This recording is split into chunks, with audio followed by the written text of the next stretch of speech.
Yo, what is going down, y'all? Welcome in the most underrated podcast. The homie Dow Palantonio sitting across from me. The homie JJ sitting at the end of the table. I like it, switching it up this week. We are broadcasting live from Certified Tattoo Studio.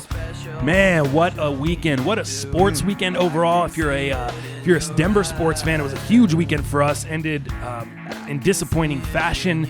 Just a huge weekend overall in sports, in news, so many topics, so many directions to go. Dow Palantonio, what's going on, man? How was your weekend? And I thought you were going to wear the glasses today. You're looking rough, bro. Dude, I know, man. I stayed up till like almost 2 a.m. doing research, kind of researching for this, finishing some sneaker stuff for you guys that I'm trying to put up on the channel. I know we're not, I'm not trying to fully get the vlogs back cracking, but I want to get back in the reviews. And people have been hitting me and really impatient, really mad that I'm haven't been putting up videos. I get it, guys. I'm sorry. Sleeping. Just, yeah, I'm working hard. People are getting mad at me wearing glasses on here. People get mad at me about everything. People get mad saying that you need to stop yelling at Dallas. You need to take a chill pill. You need to relax. You're so triggered. Would you guys want to watch a podcast with somebody that doesn't have any opinion, that's just bland, and it's just like, I'm sitting here talking at the end of the table and this is what happened? No, you wouldn't want that. It's not. Right. I think it's the fact that you know me, right? Yeah. These people think they know me through a camera, but they don't really know me. They don't know who I am. They don't know I'm a loud, brash, passionate Italian. It's just passion. Totally. It's nothing to do with anything else. It's not disrespect. It's nothing to do with but passion, baby. But passion. So anyway, how was your weekend, man? Weekend was good, Missed man. you, bro. I didn't get to see you. You invited me to watch the McGregor fight. Missed you. I know, man. You should have came through, man. The Mule and I down at Jackson's. Great fight, man. Obviously, Mueller was there too? Yeah, man. We'll get into that a little bit later. But yeah, man. Nobody really showed. It was cool. So we had nobody really showed. And that I added to that. Yeah. So the bar was packed. However, so we had other fools join us. So I mean, it was cool. But yeah, man, we missed you that night. Great fight. But we'll get into that a bit later. For me, kind of one of my biggest things I did this weekend was the lady and I, her and her sister and sister's husband, we ended up doing an escape room. And it was kind of I did that a couple weeks ago. Yeah, and it was kind of a Sherlock Holmes kind of concept behind it. Long story short, the concept was, hey, this guy was going to bomb the London Tube, which is the transit system down there, multiple bombs, and you had to obviously solve these puzzles before this guy bombs. Oh. Did we get out on time is the real question. A little bit of yes and a little bit of no. What do you mean? The reason I say that is because we had a few clues through there that they helped us out with, but at the end of it, there was like 30 seconds left, and we were just about to wrap up all loose ends and tie everything together. So literally, they gave us an extra 20 seconds over what the allotted time was. So they said, hey, congratulations, we'll go ahead and allow that. So in theory, we'll go ahead and allow that. So they allowed us to have... Does that mean you got out in time or not? Hey, you're going to take that? We got out in time. That's the worst. According to them, and here's the funny thing. That particular one had a 20% success rate. Oh, no shit. So I feel really good about that, man. Right. If we got an additional 20 seconds, fine. Maybe that's still an L. Cool. Call me out, whatever it is. I feel pretty damn good about it because literally that segment only has a 20% success rate. And was it the same as mine where they don't tell you the difficulty before you start it? Like you don't know when you go buy it at the place I went to, you don't know the difficulty of it. You don't know. There's no easy to hard. You know what I mean? No. Yeah, we kind of knew the difficulty that we were getting involved with. We had a couple different ones to choose from. I think it was called Escape Room 5280 if anybody wants to check them out. They were super cool, super nice, a nice facility. Yeah, man, so we had a great time. Dope. I'm feeling bummy in here. This fool's got the Antisocial Social Club joint on. Mm-hmm. You got the Justin Timberlake Levi's collab up top. Yeah. You got the ATRs up bottom or on the bottom. We got some serious rain here. It's been just raining the past probably day and a half. If you watched the Rockies yesterday, we were at home at Coors Field. You saw them get beat. You saw the rain that was coming down during the game. It was kind of like a light mist the whole game.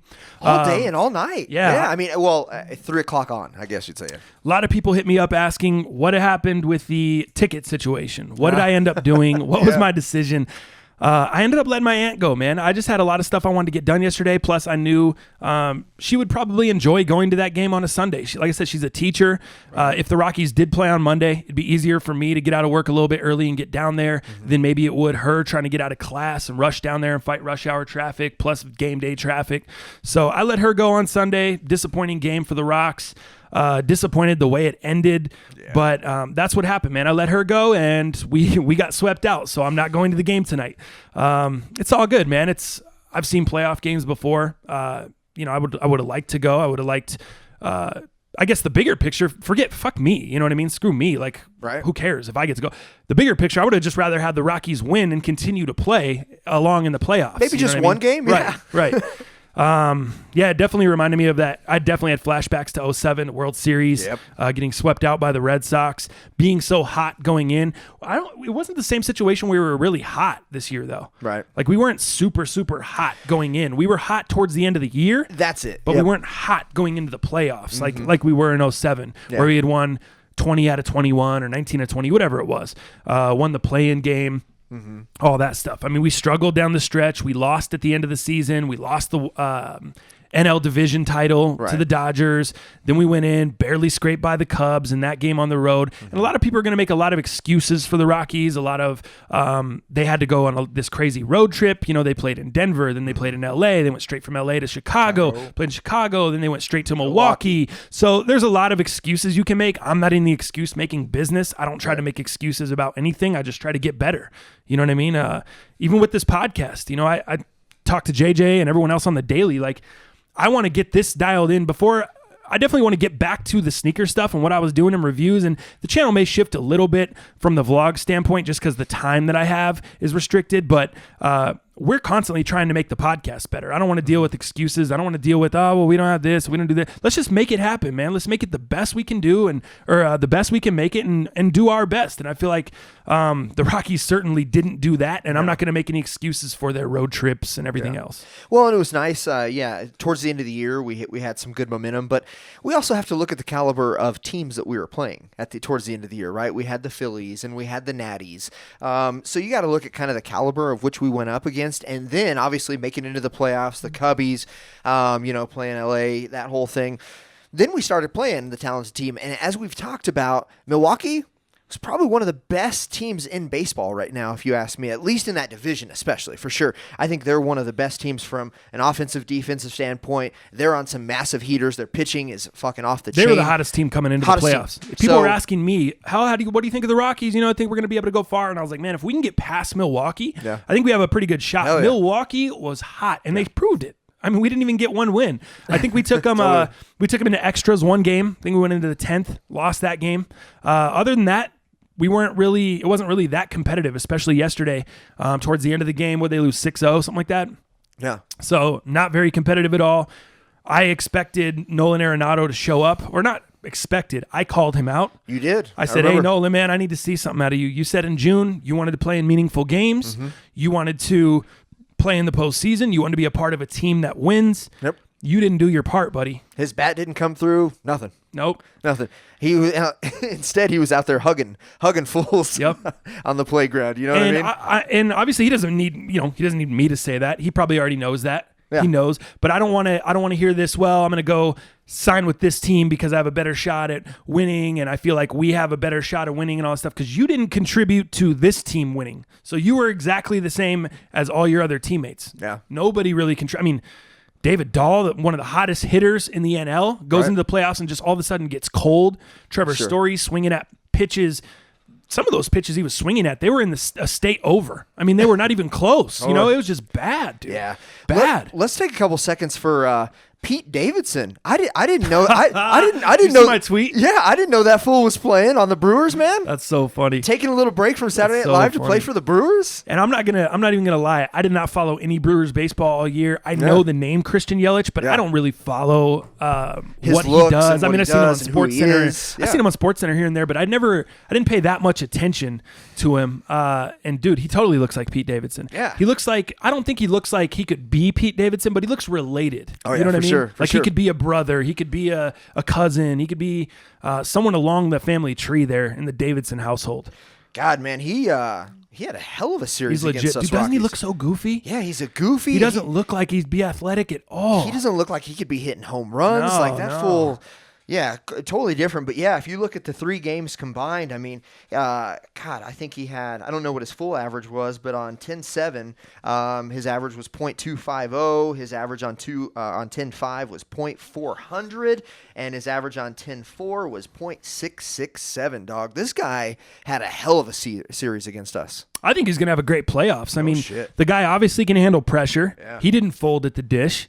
You know what I mean? He came through for the team. He was what the team expected him to be. You paying a top-tier player, you expect him to be that. If we're going to give Nolan Arenado all this money, it happened with Carlos Gonzalez. We gave him all this money, and now, I mean, he's been okay. He's been a nice player. Yeah, as a DH. Right.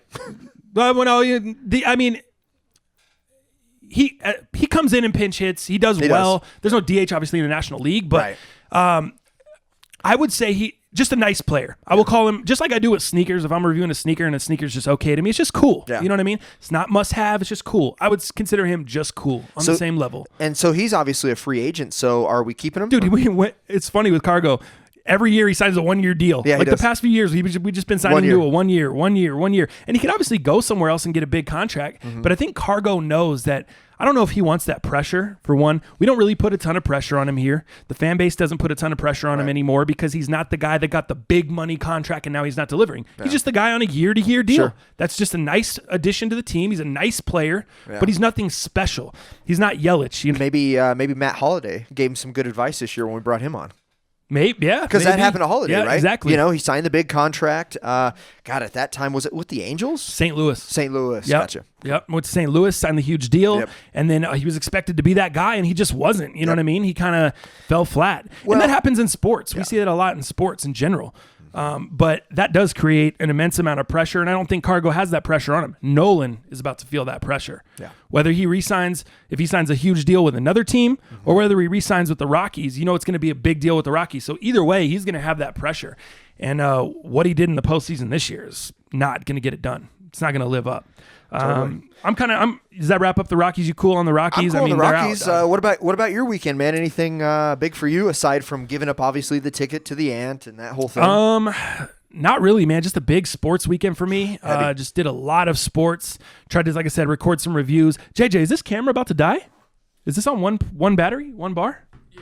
You got another one going, or you got a couple more going? We on this one as well. Oh man, we might be in some trouble with the YouTube footage this week. I didn't know they were dead. I would have waited another hour to do this. We would have started at 8:30 instead of 7:30. I got it. I'll just social it up and just switch it out. You know, I'm just playing. So my weekend was chill. Nothing too crazy. Let's talk about. We're gonna dive into, like I said, a ton of topics. Let's talk about the Levi's thing. I wanted to get back to that. Yeah. I like this. I haven't been super. I've seen JT with Levi's doing his collab. I haven't been super up on every piece. Where did you get that piece? How much did it cost? Yeah. Are you going to get more stuff out of the collab? I kind of want to just hit on that really quick. Yeah. So JT recently is doing a collab. So he started with, because I'm a big Levi's fan. I like the stuff Levi's does. I like the stuff they've been doing lately. We're still wearing Levi's pants, right? I mean that is just that is a brand that is obviously held its ground. It's timeless. Yeah, held its ground years over years out of San Francisco. So Justin Timberlake here recently, obviously doing his Jordan collabs with the JT 3s from the halftime show to these new Bio Beige. He's Jordan heavy, huge ambassador for them, and now obviously signing with Levi's. So with this new collab, it resembles a lot of his kind of Man in the Woods segment. So you're talking a lot of flannels. You're talking which was the title of his last album. Yeah, exactly. Man in the Woods. Man in the Woods. Yep. So a lot of that is kind of, I guess, kind of a woodsy feel, right? So you think of flannels and you think of like heavier materials. So he's got a couple flannels, some that are insulated. This one is like a kind of a heavier flannel hoodie with the hood on the back, which is really, really nice. Pretty heavy. He's also got some jeans. What's the cost? What's retail on that thing? Retail on this thing, I think, was like $90. So that's pretty dope to me because it's like a flannel, but then it's got a hood on it. So, and I said today we're getting some serious fall weather over here. It's not downpouring rain. It's just like that foggy, cloudy, cold, drizzly, misty type rain. Like I said, if you saw the Rocks yesterday, that's the same weather. I mean, it's just carried into today. Yeah.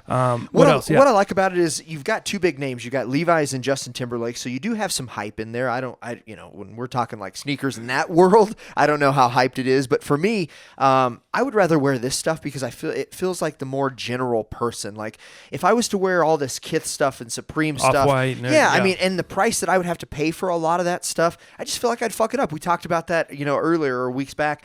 I just feel like I would distress the shit out of those in such a negative way, and I have to spend so much money. Whereas I can get this nice ass hoodie that's heavy, feels good in the winter, for under $100. Right. And then if I can get a discount on top of that, that's cool too. But he's got some pants in this collection. He's got some hoodies. He's got some flannels. He's got some regular T-shirts. It's a great collab. Very affordable when we're talking the hype world.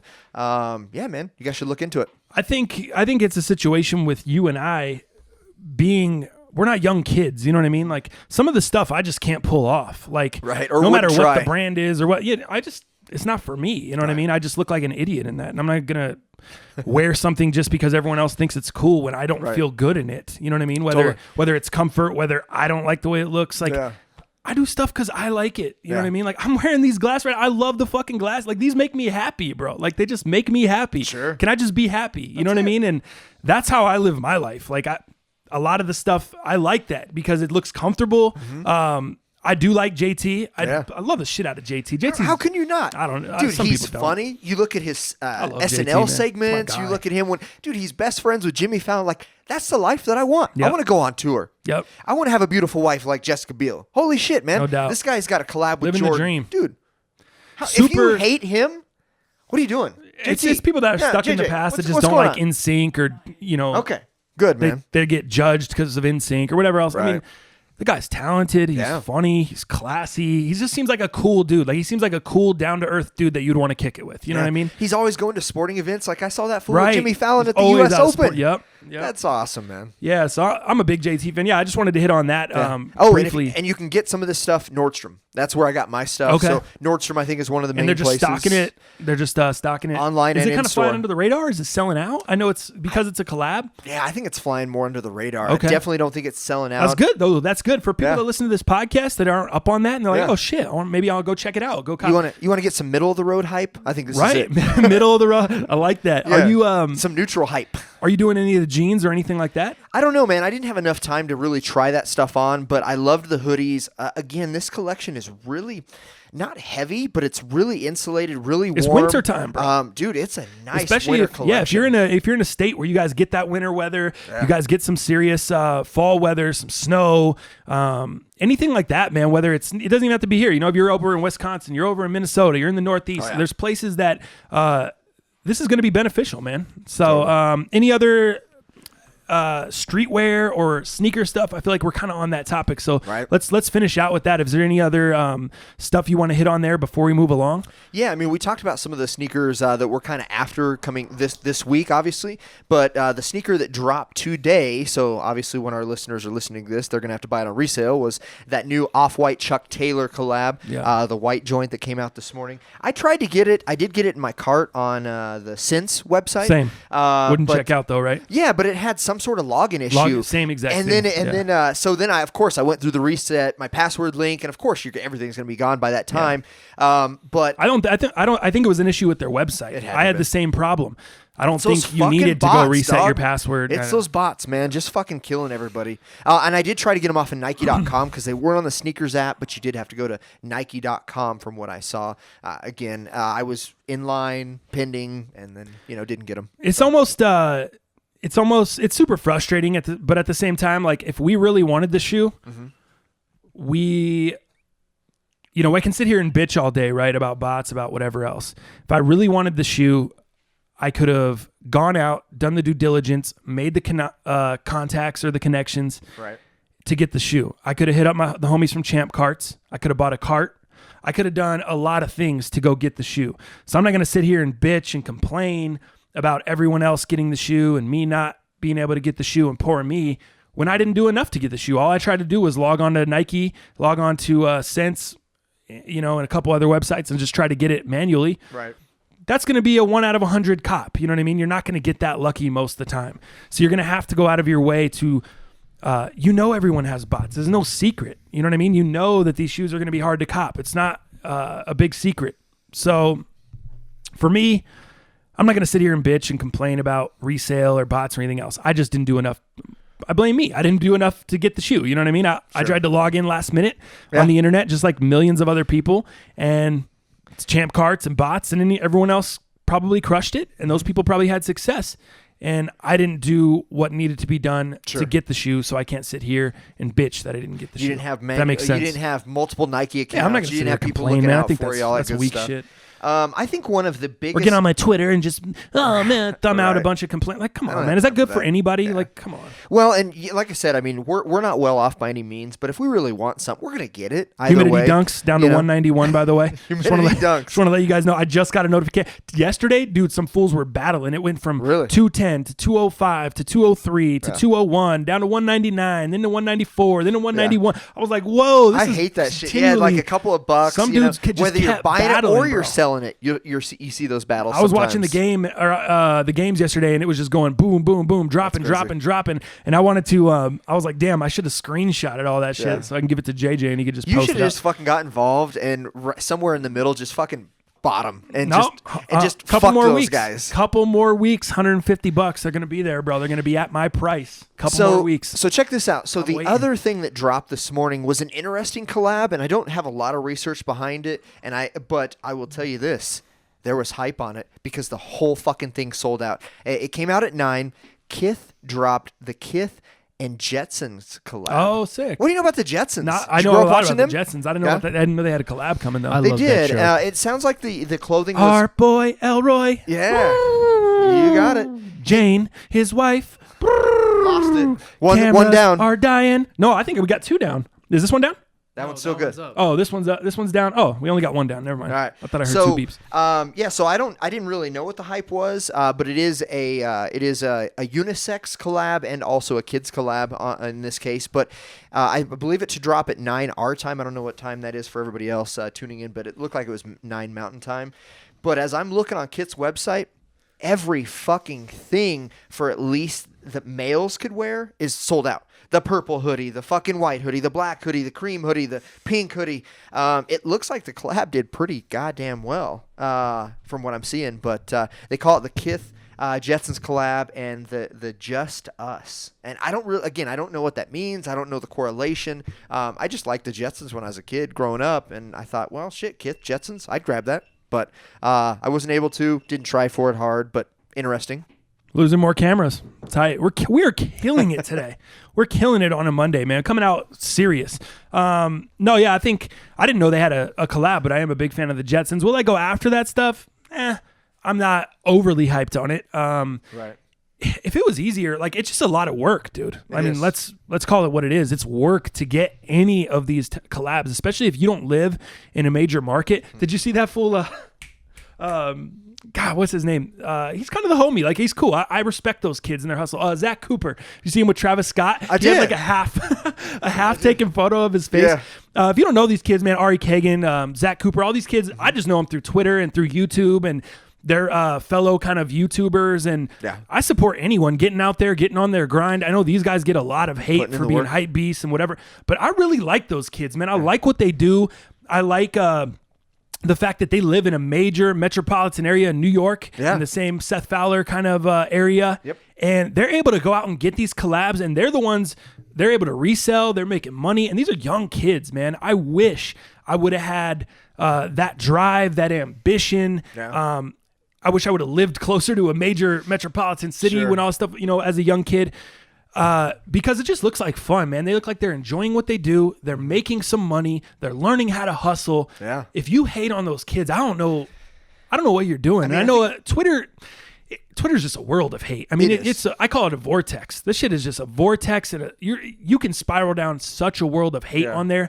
You can get wrapped up in so much. If I showed you guys my DMs and my mentions, it's unbelievable. Like, I don't even want to air these people out because it's not necessary. Like,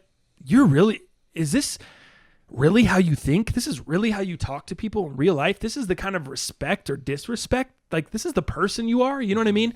I just, I don't even hit the block button a lot of times. I just kind of move on. You know what I mean? Like, I'm fortunate enough to be able to have been doing YouTube and being in the spotlight and been on stage doing shows and rapping and all the stuff that I've been doing. So I'm fortunate enough to be able to know how to deal with that now. I don't really get offended. I mean, even when we started the podcast, you were coming to me like, man, am I doing too much of this? People are saying this. I'm like, dude, you can't. You just can't, bro.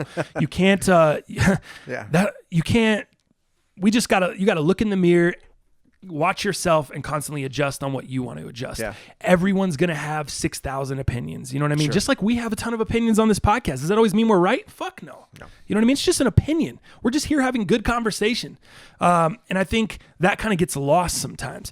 But anyway, yeah, I saw him out there getting the picture with Travis Scott. That cracked me up. He cracked me up because Teddy said underneath, amazing picture or something, super sarcastic. Because like half of you, all you could see is Zach Cooper's hair. Travis Scott's like turned the other way, looking the other way. It's a little bit blurry. And it's a semi-blurry photo as well. Someone was like, is that, I couldn't tell if that was Travis Scott or a homeless man. It just cracked me up, bro. Like, it was just a funny thing. It's not to be taken that serious. And it's just, it was just funny to me. It's just, and it's crazy that people try to make stuff like that so serious. Like, you couldn't get anything better. You weren't even there. What did it? You know, just like talking shit to these kids. It's just crazy to me. Well, these kids, and shout out to them, man. I think their networking, their ways of networking is on point, man. And I think we could all take a lesson from that. Zach Cooper, as a matter of fact, I think his Twitter yesterday, he tweeted out. So the big event that they were attending was something called Hype Fest. Yeah, I heard about that out there. So, and Zach Cooper had like 15 or 20 tickets that he was willing to just give away yesterday. That's cool. Like, how the fuck are you networking so well to have that many extra tickets? Like, this guy's out there. So is Ari. They know people. They call the right people. And they probably also support the right people as well. Get them things. Yeah. If I'm correct, I think Zach's selling most of his shit off. Like, he's doing it kind of for the networking, for the learning, obviously for the money. There's some of it in there. A lot of those kids are, I think Ari, I know Ari especially, he's not even really into sneakers like that. Really, no. He just kind of is in it for the money making or the hustling or the and he's really into making videos. Right. You know, and that kind of creating content is what he's into, you know. Yep. So. And man, if I would have started getting into the media and social media would have been what it was when I was that age, who knows? Man, yeah, who knows? You know what I mean? Like, who knows? They always say, as you get older, you always say you were born a generation too late. Totally. And I'm starting to see that with these young kids coming up. I'm like, damn, man, they got so many different avenues. I thought I had avenues. You know what I mean? I always thought we were born in a good generation because we got to experience, and I still think we are. Yeah. Don't get me wrong. I don't know for sure if I would trade it, but because we got to see what it was like to have your parents say, hey, come home when the streetlights come on. Yeah. You know what I mean? As a young kid playing in your neighborhood, 8, 9, 10 years old, 12 years old, riding your bike around the neighborhood. I'm not sure, depending on where you live, if you can do that these days with your kids or if you're a young kid. So I liked that. I like that we grew up with that, but then I like that we also got to embrace technology. We were still young enough to where technology came along and we got to embrace that and we got to learn about it and we got to know about it and obviously do what we do now. We do a lot with technology. So that's a big part of what we do on the YouTube channel, here on the podcast as well. Yeah. So we're kind of in a nice middle ground, and I really like that. And they actually have a name for that. They call us not millennials, and they can't call us Gen Xers, right? They call us Zennials. And what that really means is... Is that true? Yeah. Zennials. It's a thing. So what they're really stating is that our childhood was analog. Our adulthood is digital, right? So we had kind of that, we were that generation that had the concept of both. Most generations grew up in, before us were just more analog, right? But we had anything from cassettes to CDs, the evolution of MP3s, the whole iPod, the first iPod, we look at internet. Internet was literally created when we were in middle school, I believe, just right around that time. So yeah, we had a lot of cool changes, a lot of shifts in technology, but shout out to the Zennials. Yeah. Let's jump into, let's kind of move along here and jump into, I want to know who had the worst weekend, bro. I'm going to give you a list of people that had bad weekends, and I want to know who had the worst. Okay. Number one, Mason Crosby. If you don't know about any of these, I'll let you know. Mason Crosby missed 5 field goals and an extra point. It literally looked like they turned the air conditioner on or something happened inside of Ford Field in Detroit, in that dome. I mean, we're in a controlled weather environment inside of a dome, indoors. And that was just crazy, bro. And everyone's entitled. I mean, everyone's allowed to have a bad day. I mean, I fuck up 5 times before breakfast every day. I am by no means perfect. Right. I just, like I said, try to do my best every day. I try to live and let live.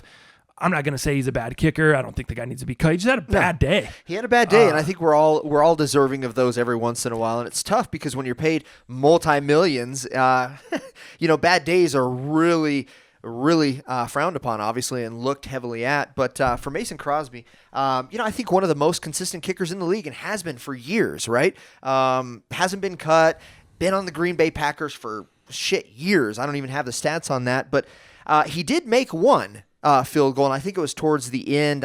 Maybe you might even call that garbage time, but missing 5 and the extra point kind of overshadows though. Kind of overshadows that one that he did make, obviously. If you add those field goals up, they win the game. You know what I mean? Oh, yeah, for sure. Those misses were huge. They were big momentum swings. They get field position. There was a lot of factors on that. So Mason Crosby, number 1, missing the field goals on the list. Actually, not number 1. I'm sorry. I'm not ranking them. I'm just going down the line. So you got Mason Crosby, the Broncos rushing D, absolutely atrocious. Rockies getting swept out. Khabib. On the flip side, Conor McGregor. Shaggy Too Dope of ICP. I am familiar. I did see that, yep.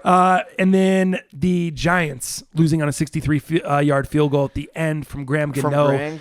After they had some sparks, they had some nice things going. Beckham to Saquon Barkley, throwing passes, all that stuff. Who would you say had the worst weekend? Crosby, Broncos rushing D, Rockies, Khabib, McGregor, Shaggy Too Dope, or the Giants? That's your list. All right. For me, I feel like this is an easy one, but man, I want to talk about all of them because we can hit on them all. Let's whatever you think had the worst, we'll go there and then we'll expound upon this. This is so much great shit. I feel bad for a lot of these fools, right. But it's much great shit that happened. So my biggest one, obviously, is there anyone? And also, is there anyone I'm missing on this list? Can you think of anyone I'm missing? Or anything I'm missing? Well, bad weekend. I think, and I don't know if it was. I think it was just before the weekend. But the fool who, the person who actually bought that Banksy piece of art at the auction that was auctioned off, and we'll get into that.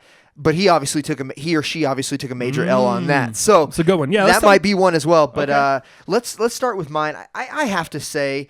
And I was at the bar watching it with the homie, and it was great. And you should have came through, like we said. But I believe Khabib had the worst weekend, and the reason I can say that is because you go from this extreme high to the lowest of lows, a potential ban that is almost guaranteed. You're going to be banned from the UFC for a certain amount of time. How long is that going to be? Because you have the Nevada Gaming Commission that's going to be involved. Athletic Commission.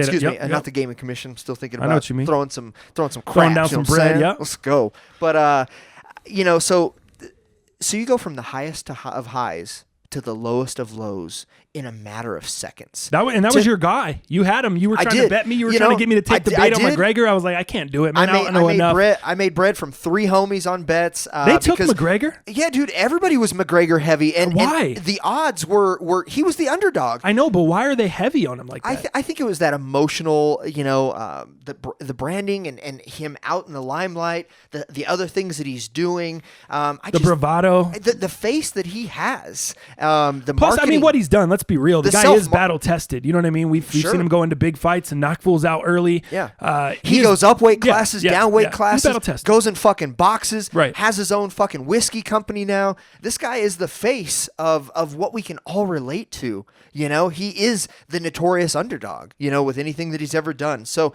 I like his work ethic. I mean, I think people were wanting him to win strong, man. You should have heard the hoots and the hollers, man, every time in that bar, man, when Khabib had a shot and almost took him down with that right hook that he had. Oh, when Khabib had a shot? Yeah. People were going for Khabib? No, Khabib. Everybody was going for McGregor. Hoots and hollers? So yeah, they were. Gasps. And then, okay. It was just it was McGregor heavy, at least at the bar that I was. I think at. it was probably McGregor heavy everywhere. Did you see social media? I know. Did you see what happened after the fight? Yeah. You have the Khabib supporters, you have the McGregor supporters. Here's where I come in. I'm objective. I don't give a fuck. I don't give a, I have no dog in the fight. I just want to watch the fight. I don't support McGregor. I don't support Khabib. Right.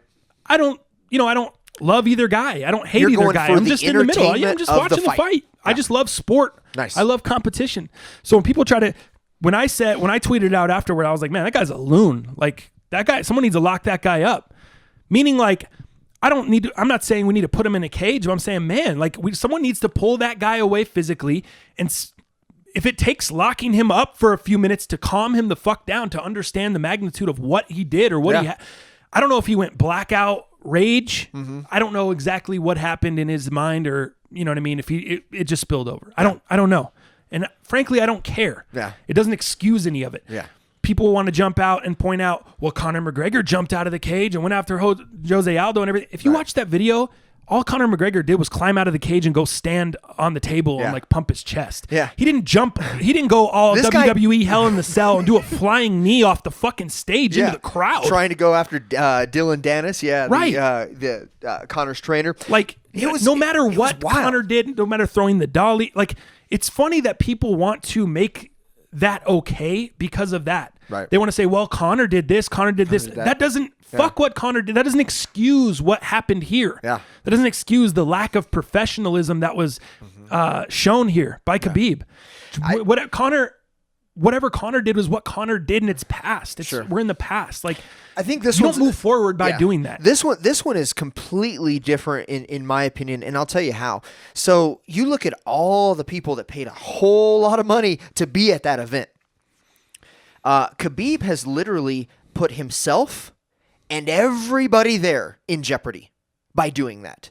Did Conor put a lot of other people in jeopardy with some of the things that he's done in the past? Maybe, maybe not. But you could say throwing the dolly. You could say all that stuff. He put people in jeopardy, put people's lives in jeopardy, or people's safety in jeopardy for sure. Khabib put the general public in danger.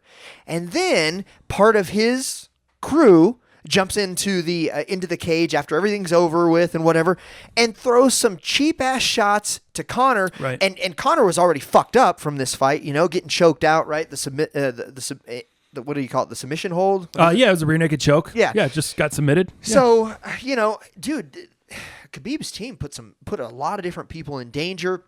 They started a lot of fights, a lot of rioting. This was crazy, man. And the highest of highs to lowest of lows, man. I don't think this is ever going to leave his what he's going to be known for. This is always going to be something, one of his big shadows that's kind of lurking, always following him. This was big, man. This was big. So from the amount of money that he's going to lose, from the banning of the UFC, from his name being tarnished, tarnished, obviously a little maybe bit. Not tarnished, but drugged through the mud. I mean, this isn't the end of his story. Obviously, there's a long way to go for this guy. Sure. Even though he's 27-0, I mean, that feels like he's already been fighting for a lifetime, but it feels like his career is just getting started. Yeah. You know what? He makes the fights feel like they fucking take forever. All he wants to do is get people on the fucking ground and submit them. That's it. But that's his style, and it works for him. But man, it makes fights. You want to see fucking people, be throwing blows, throwing pops, and his are just so fucking boring to watch. But it's an artist. He is a fucking wrestler. Well, I think that's where a lot of the backlash and a lot of the hate and stuff comes from. Yeah. And a lot of this guy should be banned and kicked out and all that stuff is people that are disappointed with his fighting style. They don't like it. They don't like how he fights. They think it's boring, and they don't like that their boy got beat. A lot of those people were Conor McGregor fans, and they just don't like that he got beat, bottom line. Totally. If you were a McGregor fan, if you were cheering, like I said, I'm objective. I didn't care who won. You know what I mean? I just wanted to see a good fight. Right. And that was fucking masterful by Khabib, dude. I can't if you can't hate on that, man. He tied that man up. It literally made me uncomfortable sitting there watching that fight. I got off work late. I got home just in time to see that fight when they were doing the tail of the tape right before they came out. That's when I got home, turned it on. Yeah, I was able to watch the fight. So I didn't really see much of the other fights or prelims or anything else. But man, when I was sitting there watching that, it made me physically uncomfortable. Like I had to stand up because I was like, I felt like I was getting wrapped up. Yeah. It almost made... here's what I would imagine it felt like being Conor McGregor. Like he was in quicksand. Like there's just nothing that you can do to get out of it. Any move you make allows him to squeeze a little be the bit wrong tighter. move. Like he's wrapped Yeah. up like an anaconda almost, bro. Totally. Like any move he tried to make, any little muscling or weaseling out of anything, he was having a tough time. He was. And it just looked super uncomfortable. It didn't look fun. It wasn't entertaining by any means. I'm telling you, I wasn't like blown away by, wow, this is the greatest fight I've seen. Not at all. But man, it was an incredible display of how to beat anyone. Forget Conor McGregor. If you can do that to anyone, there's no way they're winning that fight. Right. There's no way anyone else can get out of that. The way he kept tying his legs up and almost, it was like he was roping them together, dude, with his own legs. And they said that multiple times on the broadcast. I don't know, at the bar were you at? Excuse me, at the bar you were at, were you able to hear the audio? No. See, that's a shitty That's thing. another thing I hate about watching Sucks, sports man. in bars. I've never been a big sports guy, sports bar guy. Okay. I know a lot of friends that literally go and sit downtown from 10 in the morning until the Sunday night game ends. Literally Really? at the bar all day, bro. They spend all fucking day. They watch Red Zone. They watch every game. They're drinking. They're having wings. They're eating all day. For me, I would much rather just be in the comfort of my own home with my TV. I want to hear the audio. I want to see what's going on. I want to be able to hear the referees' calls. Same thing with a fight. I want to hear what's happening. I want to try to be present in the moment. You know what I mean? I don't want to be on Twitter. I don't want to be scrolling my feed or, you look up and something happens. You're done. I'd rather just watch the fight. You know what I mean? So whether it's Twitter, whether it's bar distractions or some Super Bowl party. I've never been a big Super Bowl party guy. Gotcha. If a bunch of people are there that don't care about the game, because I'm trying to watch the game. I want to see what's going on. I want to hear the analysis. I want to hear the referee. I want to, So that's kind of where I come in, and that's something that sucks for you a little bit. Or even after the fight, right? Some of the post-fight Well, interviews. you couldn't hear any of that, Dude, so no. like Joe Rogan or the reaction or nothing. No, you couldn't Wow. really hear any of that. So obviously I do the, the post interviews, that kind of stuff, Yeah. that they do after all the fights. I kind of watch that a little bit later, but shout out to Derek Lewis, the heavyweight fight, Derek Lewis versus Alexander Volkov, the best fucking post fight interview What happened? I've ever heard. I didn't see it. So Derek Lewis, obviously heavyweight, a big black gentleman. Dude, he is one of the funniest guys in UFC. He always wait. gives some of the best interviews. Wait, before you go, Yeah. is this the guy that took off his pants? It is. I didn't know anything about this. And I can teach you a Yeah, little bit as to expand what a little happened. bit on it because I heard Dana White in the press. He didn't even know. After the fight, bro, I literally couldn't get enough of the coverage. I just yeah. wanted to watch Dana White. I wanted to see what was happening. So I'm pulling up on YouTube. They had a live stream of the press conference. I was They had up till 1:30 a.m. Yeah, watching same, that shit. Same thing.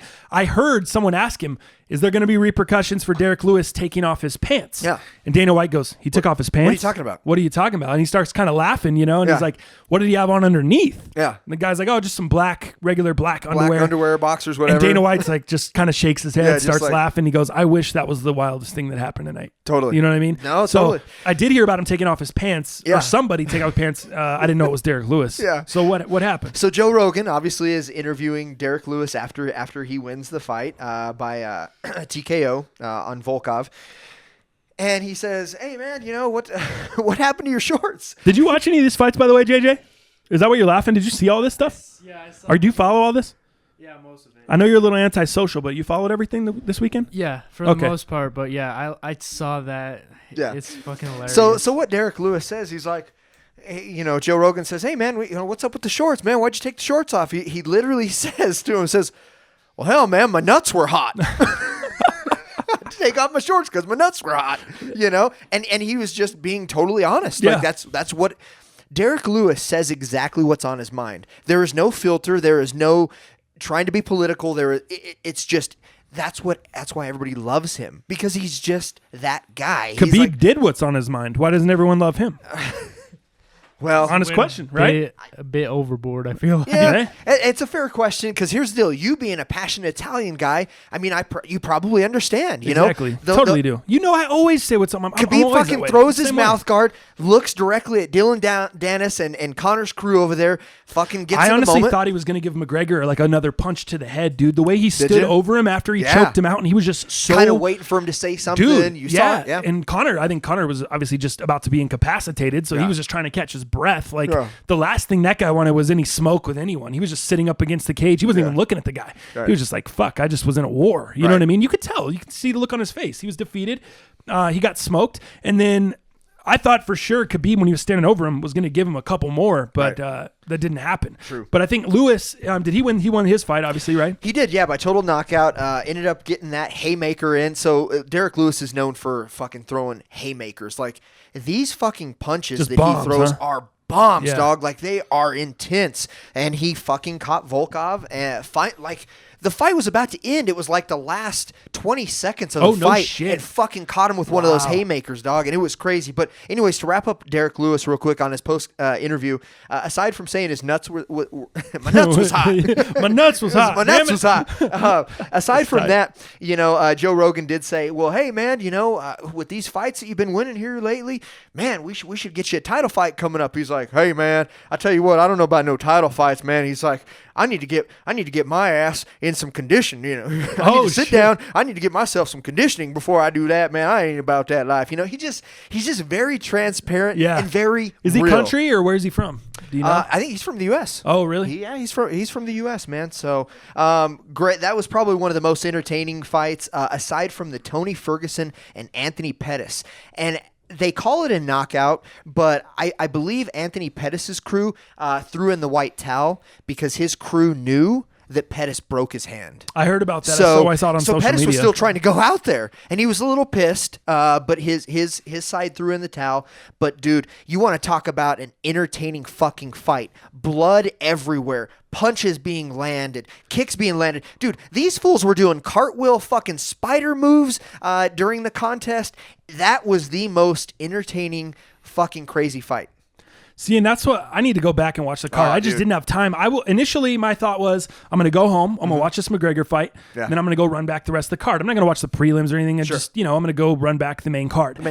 Didn't get to that because obviously what happened, I was just too I was enthralled. I had Sports Center on the TV. I was doing live streams of the press conferences on my phone. I had my iPad going. I was enthralled. Seeing bro. what all the entrenched. commentators were saying from ESPN, SVP, all these people. Yeah, totally. Yeah, I wanted to see what was going on. And I didn't get to go run back any of the fights. So I really wish I would have been able to do that. By the time I looked at the clock, I was like, oh shit, it's 2 a.m. I got to get my ass to bed because I had to wake up early to set my DraftKings, get all my fantasy and stuff like that going. So do you have a kind of a capper for the Khabib situation? What do you think the repercussions are going to be? What happens? So obviously I do Obviously know. you disagree. You're really against Khabib and you were going for Khabib or you thought Khabib was going to win the fight, I guess. I don't know if going for him is the right word. But that's what the research, my research pointed. That's what the eye test. Anyone that's watched that guy fight should have known. I had to pick him This because is what he does. I've never seen him fight. Well, and McGregor, 2 years out of the cage, doing some boxing with Floyd. I don't think that had anything to do with it. It could have been the best Conor McGregor dude. Well, but that's the thing. Like, I was worried about him being gassed, him being out of the cage, that kind of stuff. So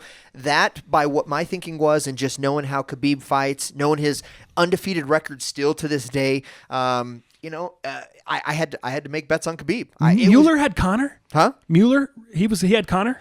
Mueller didn't necessarily have Conor. He wanted Conor to win. He wanted Conor. But he he believed Khabib was probably going to pull it out. Okay, I was going to say, because he's an MMA guy. Like, but he even stays making up a bet, on I said, hey, who do you want, man? You pick who you want. Yeah. And I'll just we'll do it straight up and I'll take the other person. Gotcha. And he brought a little heart in, but he knew that Khabib would probably pull it out. Yeah, So, I think my homie Ed was the same way. Like, just talking to MMA people. yeah, for sure. But what you're going to see is Khabib probably obviously being suspended, number one. I think that's a guarantee. I don't know how long because I'm not that dude, okay? Suspended by UFC or the Athletic Commission? I think they're both going to have something to do with it. But the Athletic Commission is for sure going to suspend him, and what the UFC does on top of that or with that, I have no idea.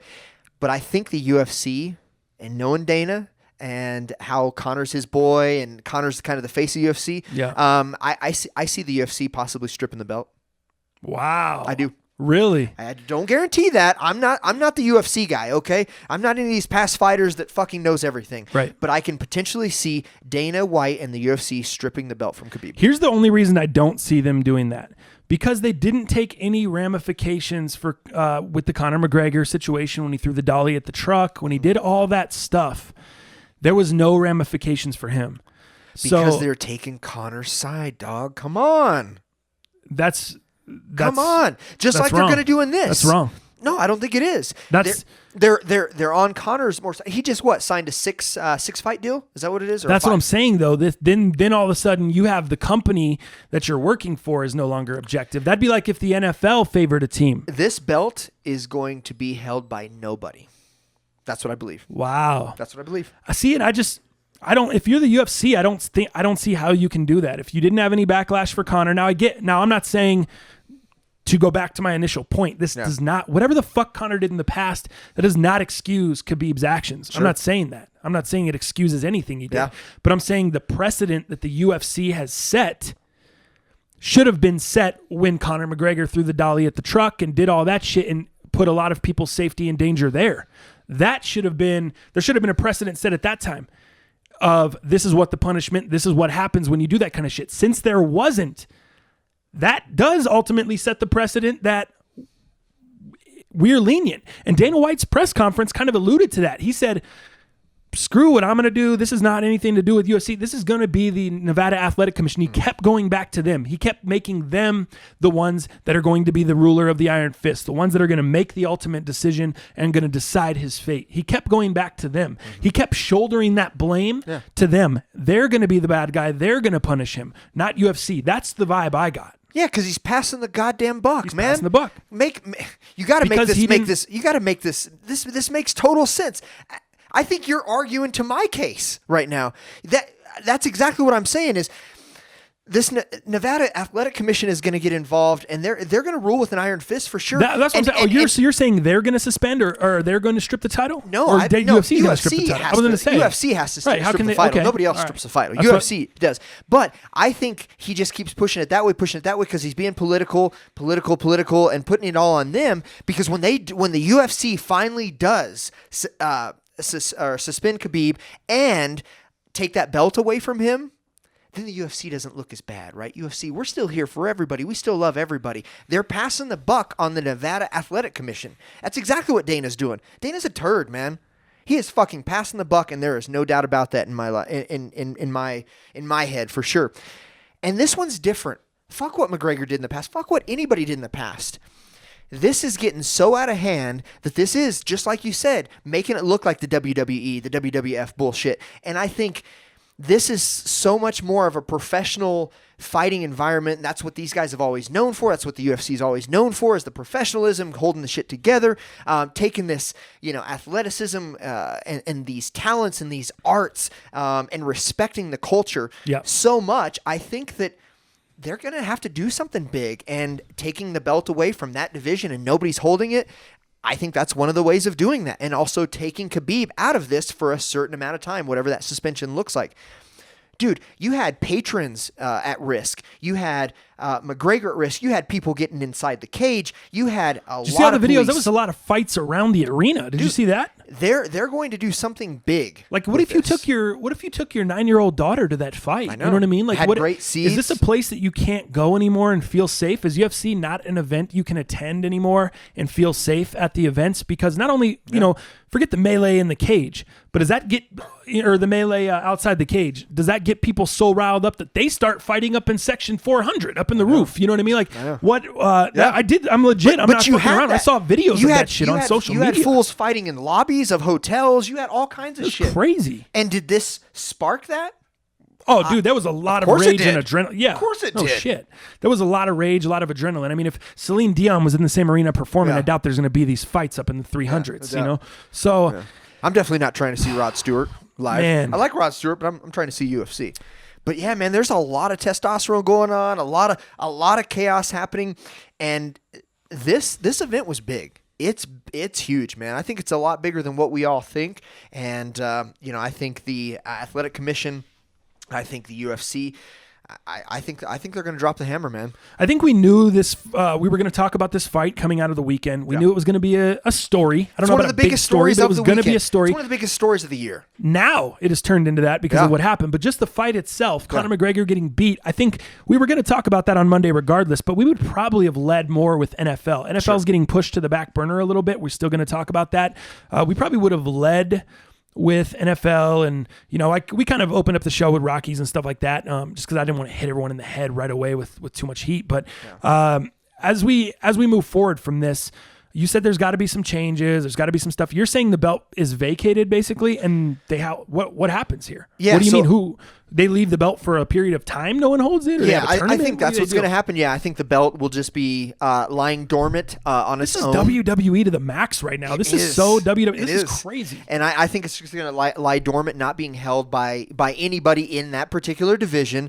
And then, what are they going to do? Are they going to bring Ferguson up and have him fight Khabib? Because they were supposed to fight now 3 different occasions. And I believe, God, I need to get my facts right.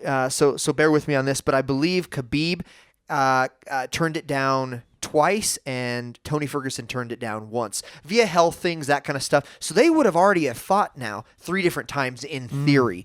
So I think the belt is vacated for a little bit, and then maybe they bring Ferguson back up. I don't know, but then there's talks of rematch, and I don't want to even get into that. 'cause Yeah, that's I was crazy, about to say, like, would there be a rematch between the two? I mean, I do. I think there For could the be a belt, rematch. especially if it did get That's a taken lot away. of money to be but- made. yeah. Of And course, did you- there's going to be. I mean, And did you who's gonna know leave that that money on the table? Khabib actually was not paid yet for this fight? Whereas, Will he? And Dana White came out and said, "Yes, we've paid Conor. He has got his check after at this UFC after conference or whatever they do." He says Conor has been paid. Khabib has not. So I don't even know what that means. Does Khabib get paid later? There's just so many things. He said that the Nevada State Athletic Commission was withholding his money. his purse. I heard that he's only going to be fined $200,000. Yeah. So I don't know if that's correct or if that's accurate, but that was the early Still report. a lot. Yeah, I mean, but not a lot in the grand scheme. What do you guys think he got paid for the fight? You know what I mean? All right. So you're in a main event card. I don't know. I'm assuming it's in the millions. Yeah, the one thing I did hear from Conor losing the fight, Conor lost, over $3 million. I did hear that number, and I thought. What do you mean? I heard that. That's a crazy number, but that's Lost what I over heard. $3 million for what? Holy For losing to Khabib, and I don't know if that's because of sponsorships, because of all that. But I heard that number being thrown around. Wow, he lost. Well, I'd have to get some more info on that. He lost $3 million. That's crazy. I don't know how. Like, I feel like the fight purse is guaranteed. It's not. Is there a different purse from where you win versus where you lose, or is it just? Well, I know you get like different amounts if you win or lose, but like I felt like it was just the can't- fight purse is agreed on before the fight. I know back in the day it used to be. That's why they called it prize fighting. You were fighting for the prize. I don't think it's that way anymore. This isn't considered prize fighting. This is considered a professional sport, and just like any other professional sport, your salary is your salary. Your guarantee is your guarantee. Well, I know they do lose money if they lose because for obvious They reasons. lose money or they don't get a bonus. Or That's like- different. I'm Fellas, you pretty guys are sure. killing I'm me pretty here. sure it's you don't get I'm pretty sure you We're just pretty don't sure. get a and- bonus because I could have sworn there was Okay, like, then that's there different was, than losing money. There was a kind of a grand prize type of thing, and then there was money for the loser essentially. Say it again. A grand So there prize. was like a grand total that the winner would take home, and then there would be something for the loser, obviously, but it wouldn't have been as much. See, I feel like I don't feel like that's how it would work. I feel like there would be this amount for McGregor, Right. this amount for Khabib, maybe a bonus for the winner. Yeah. But regardless, you're getting that amount. Like, I don't see you So- how are you losing $3 million? Yeah, so What are we it could be talking about here? failed sponsorships, whatnot. Here's what I do know for sure: McGregor was supposed to get $3 million for the fight. Khabib gets $2 million. Okay. Those are the figures. All right. Okay. Yeah. Now, who loses what via sponsorships, via what you didn't, what you lose, whatever? I don't know, but that was the agreed amount. McGregor was getting $3 million for the fight. Khabib getting $2 million. So that makes sense. That makes sense to me. That's and what it I do makes know. sense that they would both still get that amount of money, Right. assuming that none of the stuff outside the cage happens. Correct. Once the stuff Suspensions, outside the fines, cage whatever. happens, I Yeah. get it. You're getting fined. You may lose. You may get a little bit less prize money. But I heard that Conor McGregor, before all the stuff was settled, even before midnight Mountain Time, they'd said McGregor was already paid. He got his check. Yep. He got his, I guess, $3 million. What you were saying. Khabib's $2 million was being held. Correct. And I think, if I'm correct, I think it's still being held. I don't think that he's been paid as we do this podcast yet. Have they made a decision? Because I don't think they would give it out until they've made a decision. No, first. I think the fining and the purse money is going to be different from a decision as far as him fighting and suspension. I think those are going to be two different. I don't know that that's all going to come at once. Just because there's money involved, we're going to get the guy his money. You know what I mean? Like, I don't know if they're going to hold on to the money for 2 months or whatever, a month, however long it takes him to make the decision. I'm not positive on that, but as far as the title being vacated and all this stuff, I don't really know. I don't really know where it's going to go. I don't, like I said, I'm not an MMA expert by any means, but I know that if they didn't punish Conor, how are they going to punish Khabib? And how is it not going to look like you're playing favoritism towards Conor? I know people accuse Dana White of favoritism towards Ronda Rousey. Chuck Liddell back in the day. Yeah. He's always kind of had his boys. And I get it. I mean, these are the people that make you the most money. You know what I mean? Are you going to be a little bit loyal to the motherfucker that makes you the most money? Probably. Yep. You know, but at the end of the day, it's a slippery slope because stuff like this happens or your boy gets out of hand and now another guy gets out of hand. And if you didn't do anything to your boy, how do you do anything to here and still maintain the credibility of the Ultimate Fighting Championship? I don't know how you do that. I was proud of Conor, man. You know, you would have thought you would have seen something from him. If anybody's going to act up, it's going to be Conor. He's never done that in defeat. Have you ever seen him act crazy in defeat? Never once. He's always gracious in defeat. He's always respectful when he loses. No. He's never been the guy that's... I was proud of him. You know what I mean? Yeah, totally. To just see what Khabib did in the ring was ridiculous. Like, it was incredible. I remember watching the fight. Like I said, I felt like I was in quicksand. You know what I mean? I can't even imagine how he felt, and it was masterful. But to do that after the fight and just destroy that performance and what you did. And I know for some people, this is not going to have any effect on them. They're still going to ride for their guy, whether it's Conor or whether it's Khabib, and they can do no wrong but they're looking at it. People, when you're going for someone, you're looking at it from an emotional state. Like I can't come on this podcast and talk about the Broncos without being emotional because I'm a fucking fan. I'm invested. I love my team. I can't come on here and say Vance Joseph needs to be fired without saying that emotionally. That's an emotional decision. I haven't looked at all the facts. I don't know all the stats. I don't know everything to say that logically, but I can say that emotionally. And I think a lot of people on social media or whether it's Twitter, Instagram, whatever, if you're a fan of one side or the other, chances are your comments are probably, or your reaction to the thing is probably emotional. It's probably not that logical because you're not just sitting there watching the fight. You know what I mean? Like me, I don't care on either side. I'm just logically watching like, wow, what happened here? Breaking it down in a logical sense. Something I can't do for the Broncos or the Rockies or anyone else. I'm emotional. I'm emotional as fuck. My rule of thumb I'm invested. My rule of thumb is if I can be 80-20. Right. You know, if I can be logical on 80% of the time, 20% emotion, so I can still understand conceptually both sides, then you're in a good spot. But man, when you talk about the hometown heroes, hometown people, things you're passionate about, fuck that. It's out the window. It's why I don't bet on the Broncos. I mean, the easiest money in Vegas since 2011 has been the Denver Broncos on the road at 11 a.m. Mountain Standard Time. They do not win those games. They do not cover the spread in those games. I think they're like 2-, when I was looking it up, I think they're like 2-8 or 2-9 since 2011 in 11 a.m. starts against the spread. The easiest money you will ever make is the Broncos against the spread, and I don't bet it. Right. Is the Broncos against the spread in these 11 a.m. games, excuse me. And I don't bet it because I don't like to bet on my team because I'm too emotional. I have too much emotion invested. And I think sometimes we get like that. We get overly emotional in certain situations and we get too invested and our thoughts and our opinions become emotional and they don't become logical. And I think that's why all the arguing you see on Twitter, all the arguing you see on the internet, all the back and forth. Listen, guys, nobody's going to be right. You're all emotional. It's all opinion. You know what I mean? There is no right or wrong. There's you felt this way. The other person felt this way. And you guys feel that way because you have that emotional investment in the sport. For me, like I said, none of this excuses what Khabib did. He put a lot of people in danger. He flew over the cage, did the flying knee, did the WWE stuff off the stage, into the crowd, started other fights. A lot of people want to make an excuse. Well, Conor talked about family, talked about his country, talked about a religion, called him a terrorist, all that stuff.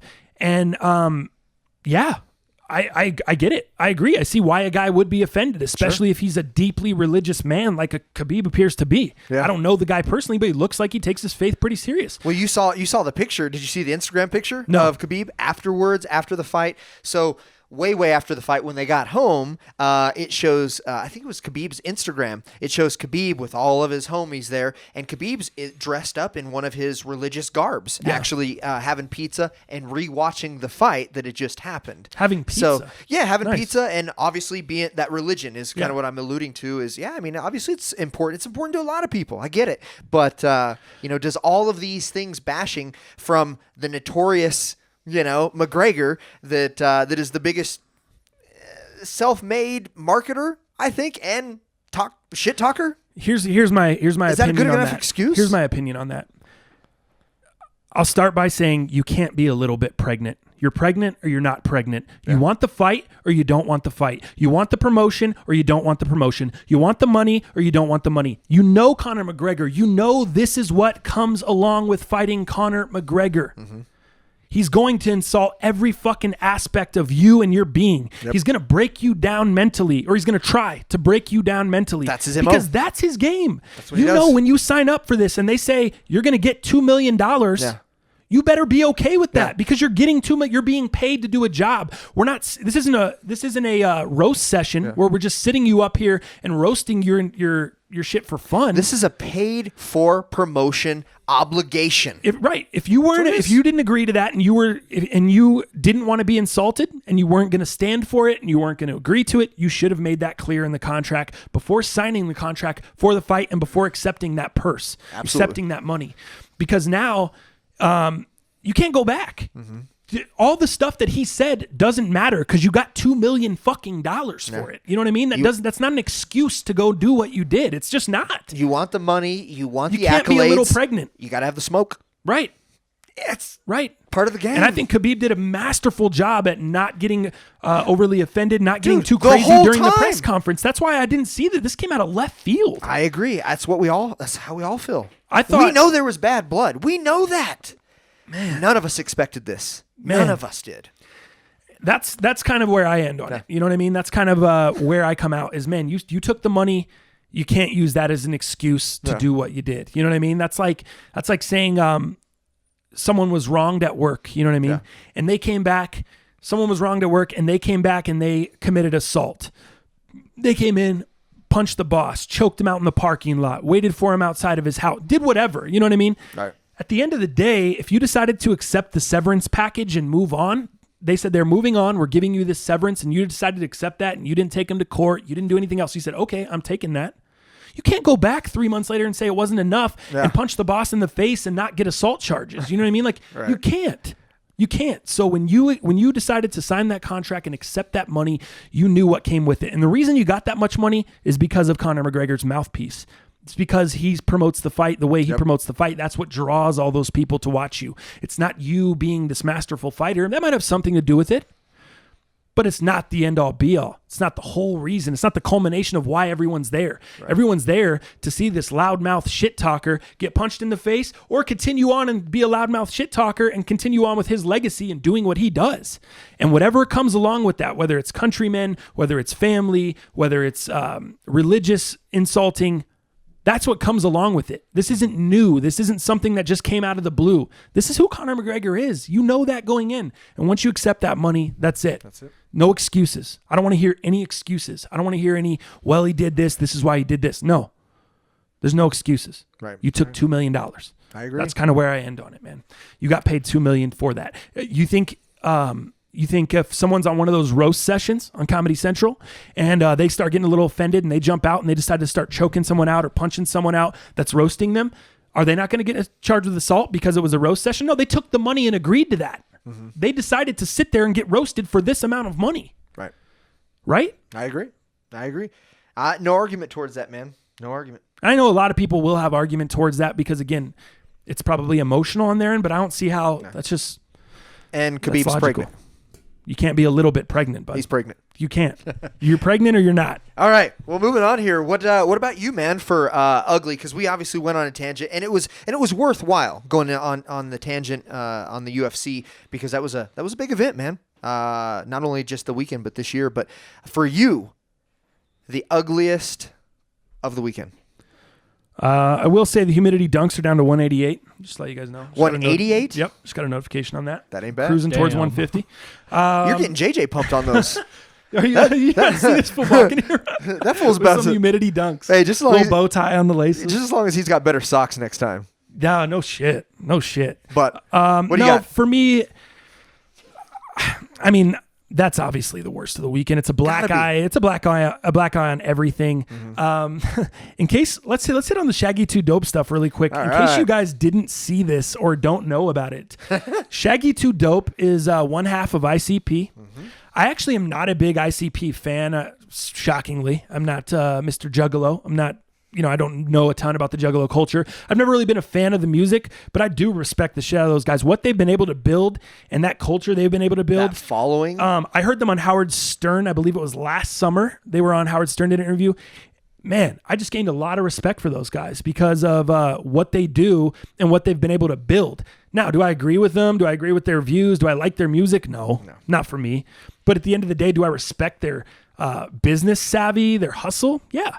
You know what I mean? I think they've done a great job to build that culture, to build those tours, to build all this stuff into what it is. You can call it the worst culture of all time. Right. That's fine. Right. That's arguable. Right. But to have the Hatchet Man, the logo, the festivals they put on. Wild I mean, they stuff. put on the I don't even know what the festival's called, but the Juggalos all get together and the following. And probably they do all smells that. like a foot. Oh, my Yeah, God. it's probably not good. It's not good. But they've built something. Right, they've built something. You can't not respect what they've done. Right. So what I will say here with Shaggy 2 Dope is, I don't even know if you heard the story, but if you guys haven't heard this story, I've heard it, yeah. or saw the video. I saw it on Twitter yesterday. He came out on stage, a Fred Durst sighting, ladies and gentlemen. He was out performing with Limp Bizkit. They were out doing a show. I don't know if they're on tour. I don't know. I don't have a ton of background on Limp Bizkit, what they're doing right now. But Fred Durst was out there, had a Bo Jackson throwback on, some pajama pants. MC Hammer pants. Yeah, not a fan of that combo. I do like the Bo nose jersey, but I wasn't a fan of the combo or the pants or how he did it. But he's standing on stage. He's standing on the front of the stage, and he went to do a flying drop kick, again, WWE style. And basically just like barely tapped him on the back. Like it was like a little, it was so funny. It looks like he was trying to, JJ, my Lord. It looks like he was trying to do it on, as a comedy thing, as a skit. He like ran up and tried to drop kick him in the back and then just barely tapped him. And Fred Durst kind of turned around like, what the fuck is going on? Yeah. When did you see the video? I saw the video, what was it, yesterday at some point. I don't remember when, but yeah. And then he got dragged off stage. Yeah. So it was like, me or you came out of the crowd, tried to drop kick Fred, and then we got drug off stage. Yeah. Why did I was very confused, and I tried to do a little research and figure out why he was there, what the beef they had was. Was he a part of the show at any point? Was he just like a civilian that bought a ticket to get in and then ran up on stage? Was he already backstage? Do you have any info on any of that? Well, so I think what is he doing? Yeah, so they've been having some beef. It sounds like from like the last 20 years. I know they collaborated back in 2012 on a song, but that's the last I heard of them. Yeah, working together or having beef or anything. So yeah, here's kind of where some of it stems from. So they performed at Woodstock, the most latest Woodstock, right?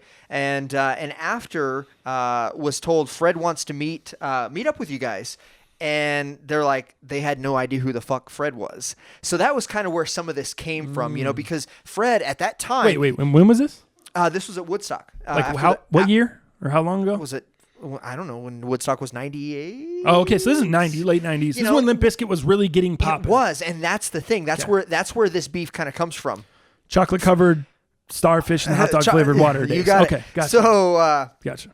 So I think the biggest thing of where this comes from is Fred was always known as an egomaniac. He had one of the biggest egos in rock history. And then if you're talking about the mid to late 90s, dude, that was at his pinnacle. You know, at Limp Bizkit's pinnacle, Fred Durst. You know, Fred Durst was going to the Playboy Mansion, you know, every fucking day, living there, going to the biggest parties, hosting the biggest parties. Limp Bizkit and Fred Durst was everywhere, right? TRL back in the day. Like, this fool was in it, right? Eminem was rapping about him like he was in the game. And I think this all kind of just stems from his ego. And when Fred said, hey, I want to meet up with these guys, you know, the ICP crew said, we don't know who the fuck that was. That got back to Fred.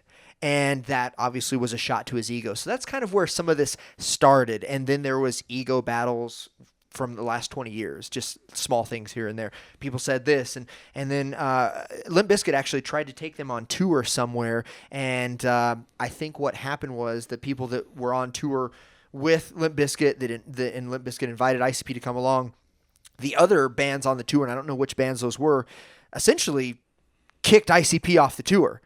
So just because they were too crazy, or they weren't getting along, or just wasn't the same type of music. Just didn't want them. Gotcha. Just didn't want to be affiliated with them. Okay. And a lot of people, and I understand that because of the messages that ICP has brought, some of the things they rapped about. I can understand, and they were very controversial, and still are in some facet. But I think that's where a lot of this comes from. So did you see that they? So did you see a reason why or anything like that? Just because they had beef, he decided to run up on stage and try to drop kick him? I didn't see why this immediately happened, but I just know it stems from their beef. But why this show? Why? And I believe this to be in New Jersey where this happened. Okay. And ICP obviously is from Detroit, I believe. Right. Yep. They are. You know, so I don't know what all comes with that, but there was a fight on the stage, and it sounds like obviously it was Limp Bizkit's crew and part of Shaggy's crew that were trying to figure out who did what and who did who, and that's kind of the fight that broke out on the side of the stage. But also, as always, man, if you guys have any other info on this stuff, you want to leave it in the comments below, YouTube, feel free, man. I always love to check that out and see what you guys have to add to the convo. So if you have any more info or anything that we're missing on any topics, man, anytime. For me, I saw that they do have an album coming out called Fearless Fred Fury. Did you hear about that? No. Later this year, I guess their next album is titled Fearless Fred Fury. So some people are speculating it was a publicity stunt to promote the new album. Interesting. Because it seems weird to me that if you really didn't like the guy and you really wanted to hurt him or you really wanted to embarrass him, you would just run up and push him off the stage. Fred was standing at the front of the stage when he went to do this drop kick. Mm-hmm. And dude, he could have really hurt Fred Durst bad. I mean, if you're not expecting, he was singing Faith. Yeah. The right of the end of it. Yes. Yeah. I mean, you know, I guess it would be nice if I could touch your body. Not everybody's got a body like me. Mm-hmm. JJ's confused. It's lyrics to Faith. Yeah, it's little an old George Michael. They covered it. Never mind. Forget it. You're behind Blue Eyes over there. Just chill out. So anyway, got him. So anyway, just rearrange your face real quick, okay? Why don't you just go break some stuff? Ooh, go break stuff. You did it all for the nookie too? That's fire. Yeah. All right, so check it out. Fred Durst. Chocolate starfish and the hot dog flavor water. He's standing on the front of the stage, bro, like on the front. And if he connects with a medium drop kick, Fred goes flying off the front of the stage into the crowd. He's doing somersaults into the crowd. And I saw a couple of different videos. I'm not sure if there was, you know how in some shows it's just the crowd right to the front of the stage, and then some shows there's like a little aisle for security in the front, and they got a barricade, then they got that little gap between the stage, then they got the stage. Yep. I'm not sure which of those things it was. If it was the gap, fuck, dude. If he got drop kick off the front of there and he fell down into that gap or fell on the guardrail, if he didn't just fall directly into the crowd, if it was the crowd right to the front of the stage, probably wouldn't have been as dangerous. Right. But Jesus, dude, for a guy that's, what is he, mid-40s probably? Yeah, I would say late 40s, dog. Okay. That guy's an old man now. Getting pushed off that stage or getting kicked off that stage, whatever it was, could have caused him some serious harm. And if that was Shaggy 2 Dope's intention, wouldn't you just run up and push him? Wouldn't you, if you're really trying to hurt the man? Instead, it was like he had to have been on drugs, or it had to be just something weird, dude. Yeah. Because he just literally ran up and tried to drop kick him. If you haven't seen the video by now, you got to look it up. It's a quick 10-second watch. Right. I mean, I think the parachute pants would have saved him. But I thought you were about to get serious. Yeah. So I think it's oh man, it's one of those situations where you don't really know the direction you were going. You don't really know what he was trying to do there. But that guy definitely had a bad weekend. Did you hear if he got arrested? Did you hear anything else on it? No, I haven't heard anything. And I did look it up though. He was booted off the Family Values tour, with Korn and that whole crew. No so, shit. So yeah, they literally just booted ICP off of the festival. All right, well, so yeah, let's move on. Let's kind of finish out with some football here. Actually, before we end with football, let's get into the Banksy thing. Let's talk about the Banksy stuff. If people don't know who Banksy is, fill them in real quick. Fill them in on who Banksy is, and then let's fill them in on what happened this weekend and kind of how all that went down. Yeah, you bet. So I know you're up on this. I'm not as up as you. I know enough, but not. You're up. Well, I've kind of been into street art, and I have a couple homies that are into art, so they've kind of been teaching me some stuff, and yeah, it's great. So Banksy is an anonymous. That's what's huge about this. So he's anonymous, at least at this point. We didn't know if he was a man or a woman. We believe him to be a man. There's alter egos. There's accounts on Instagram and Twitter that we've all tried to trace back and lineage. Who is this individual? So he's an anonymous England-based street artist, okay? A vandal, a political activist, and a film director. Okay. So he's really known for is obviously his street art with dark humor, graffiti, doing this distinctive stenciling type of graffiti, on walls, on whatever it is. But he is England-based, and again, to get into this, nobody knows who he is. He does this art, and he's never actually been caught. We don't know who he is. We don't know who, people have taken guesses, that kind of thing. But that's what makes this so great. But what happened here recently was one of his paintings, which is the girl with a balloon painting that he did, an original of his, was actually put up for auction at the Sotheby's auction center or auction house. Wait. Before you get into this. Yeah. So nobody knows who this guy is. No. There's a lot of conspiracies out there. Sure. About who he is or what happens. Be. We've heard I've heard stories of him doing street art. Yeah. Just being out in the street doing street art, selling a painting for $10. Yeah. And then it's worth $100,000 because someone finds out it's a Banksy. He's been at certain local parks, whether it's in New York or these places, he'll end up selling original pieces of his art for pennies on the dollar, and nobody knows that it's an original Banksy painting, which is crazy to me. Right. So, he's out in the public. And the only thing I can think of is, obviously people are pretty smart these days, especially with social media. This fool probably has all these different filters that anything that has to do with Banksy is sent right to him. So he's reading, so he knows exactly what's being said. He knows if a piece of art of his is going to be put up for auction in this case. This guy filters everything. So Banksy knows exactly what's going on with Banksy at any given time, which is pretty cool and pretty crazy, but definitely underground. Nobody knows who he is, and it's just so... You just want to know. You want to know what this guy is. You want to know what this guy is about. Yep. But that's kind of part of it. But anyways. Oh, yeah. So what happened this week? Okay, sorry. I didn't mean to cut you off. Just to give people that background on Banksy if they're unfamiliar. Yeah, no doubt. So the girl with the balloon, which is one of his, famous, arguably one of his most famous, paintings, was put up for auction in its original form, which is hard to get an original Banksy to start from. And at Sotheby's auction house. And, the bidding was going up. When they were bidding on his painting here. And the moment the gavel hit down, when it sold for $1.3 million, gavel hits, the painting automatically starts self-shredding. No way. I'm absolutely serious. What? So is there video of this? There is. So there's video online. So what happens is the moment the gavel hits, the painting starts doing this beeping sound, beep, beep. Yeah. And then the painting literally self-destructs in a shred, in a shred fest. So it's housed in this in this little whatever what'd you call it? This little brown kind of holder, right? Okay. This nice kind of vintage looking holder. And it starts beeping, and literally the painting starts dropping through this enclosure, and on the end of it, it's coming out shredded, which is incredible. And everybody at the auction house is just like, what the fuck's going on? Nobody knows what's going on. And then they had two assistants pull the painting off of the wall and take it out of the auction house. But then, what's even cooler... So is the person pissed off that's... bought this painting? No, in that video, it doesn't allude to who bought it or who didn't. it doesn't allude to what the auction house has done, or if they actually took a percentage off, if the auction house is responsible for it. Nobody really knows, but check this out. Yeah, I'm watching the video. It's like the painting basically, it's in like a frame, right? It's like a framed painting. It's a frame painting. It starts falling out of the bottom of the frame. Yeah. And just being shredded. So what happened was there was a video leak. Okay. Like minutes after that, and people believe it to be Banksy. So it's a guy in a hoodie covered up, right?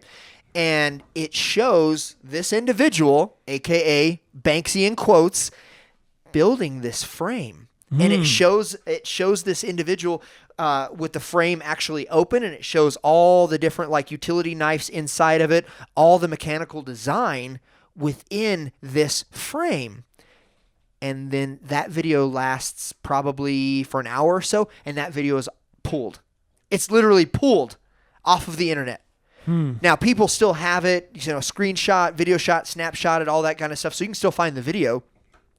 But that video comes out roughly within 20 to 30 minutes after this initial event happened of this person building this frame. Wow. So it's pretty cool, man, on how this works. And, I think But it still doesn't show who Banksy is. We no, still don't absolutely know. not. Nobody knows. It's a guy in like a black or gray hoodie, and you obviously can't see a face, and he's putting some finishing touches on it, putting the backing to the frame, kind of putting it back together, but it shows the internal of the frame, which is kind of cool, man. Wow. So again, what Crazy. this goes to is Banksy, obviously hugely political, and there's a lot of in the world that is wealthy, there's a lot of shit that happens that isn't for the best, right? The rich get richer. And this is one of those things that just Banksy says, no, fuck you, man. You're going to sell my street art. You're going to make profit off of my money. Watch this. So this is another one of those political satire things that says it's another way of Banksy saying, fuck you. Fuck you to the big government. Fuck you to the big money. Fuck you to the rich getting richer. That's what I believe that is the concept behind this. But the crazy thing to this is, if you can now get this painting that was actually shredded, it's probably double what the photo was initially That's what sold I read. for. So it's worth double. So what the it was person actually that sold for. bought it immediately. Now it's worth double what they paid. Yeah, if the owner actually has it. I don't know if the original owner that bought it for the $1.3 million has it. I don't know what the auction house did with it. Once it's sold and the gavel hits, isn't it sold? That's what I figure. What do you mean? But I don't know. I mean, it doesn't show what happens with that, because this is kind of an interesting case. Does the auction center still give it to them fucked up like that? Like, those are the things we don't know. But in theory, if that person who won the bid, it is theirs. On the video leak of the frame, you're watching the frame, or you saw the video leak of the frame being built. Does it look like it would be massively heavy? Does it look like it would be super heavy? The people at the art gallery picking it up, hanging it on because it's hanging behind them. The video I saw is hanging behind them. So it looked like it took two individuals. At the auction center, it showed two individuals carry it off. So you hang up a painting. You hang up paintings all the time there to be auctioned off. Yeah. Don't you think this one feels different? Don't you think something's wrong with it? Come on. Maybe. I mean, I get this is nice. It's cute. It's a little David Blaine. It's a little magic. It's right. Ooh, nobody knows. But let's be real. These fools have to know. Like, there has to be people in on it. There's no way Banksy is one man. There's no way, dude. Right. Well, look at the different woods that you can use, the density of each different wood, the vintageness of it. I mean, I could argue that, but I don't know. I mean, you probably have a point, but there's different wood weights. There's different integrity of frames and what it's to. I mean, God, you look at maybe some of these Venetian frames, from, the early 1900s. I mean, I guess you're right. I'm sure they're not lightweight. Yeah, but everything's not just a standard frame, right? I guess you're right. I mean, this could be a Venetian fucking, who knows, Plus, I guess out. they're all different sizes or different, But that's the thing that struck me as odd is the painting is not big. It was literally like... Right. I mean, look at this window here in studio. It was probably a quarter of the size of that window. I would agree with that. You know what I'm saying? It was probably a nice corner. From the corner down to about halfway, that's probably the size of this thing. Yeah. So I'm assuming you would be like, man, this is heavy as hell. Right. Hanging this up when they're hanging it up on the wall at the art gallery or whatever. Right. Well, then you have these motorized blades That's built into it. I mean, there obviously is some heaviness and some girth to it, I would assume. But I don't know, man. It's interesting. Yeah. It's interesting. So this guy, What's your theory on Banksy? Do you think it is one guy? It is multiple guys? It's a gallery? Wait, what do you got? Quick question here. How did they even get the painting to begin with?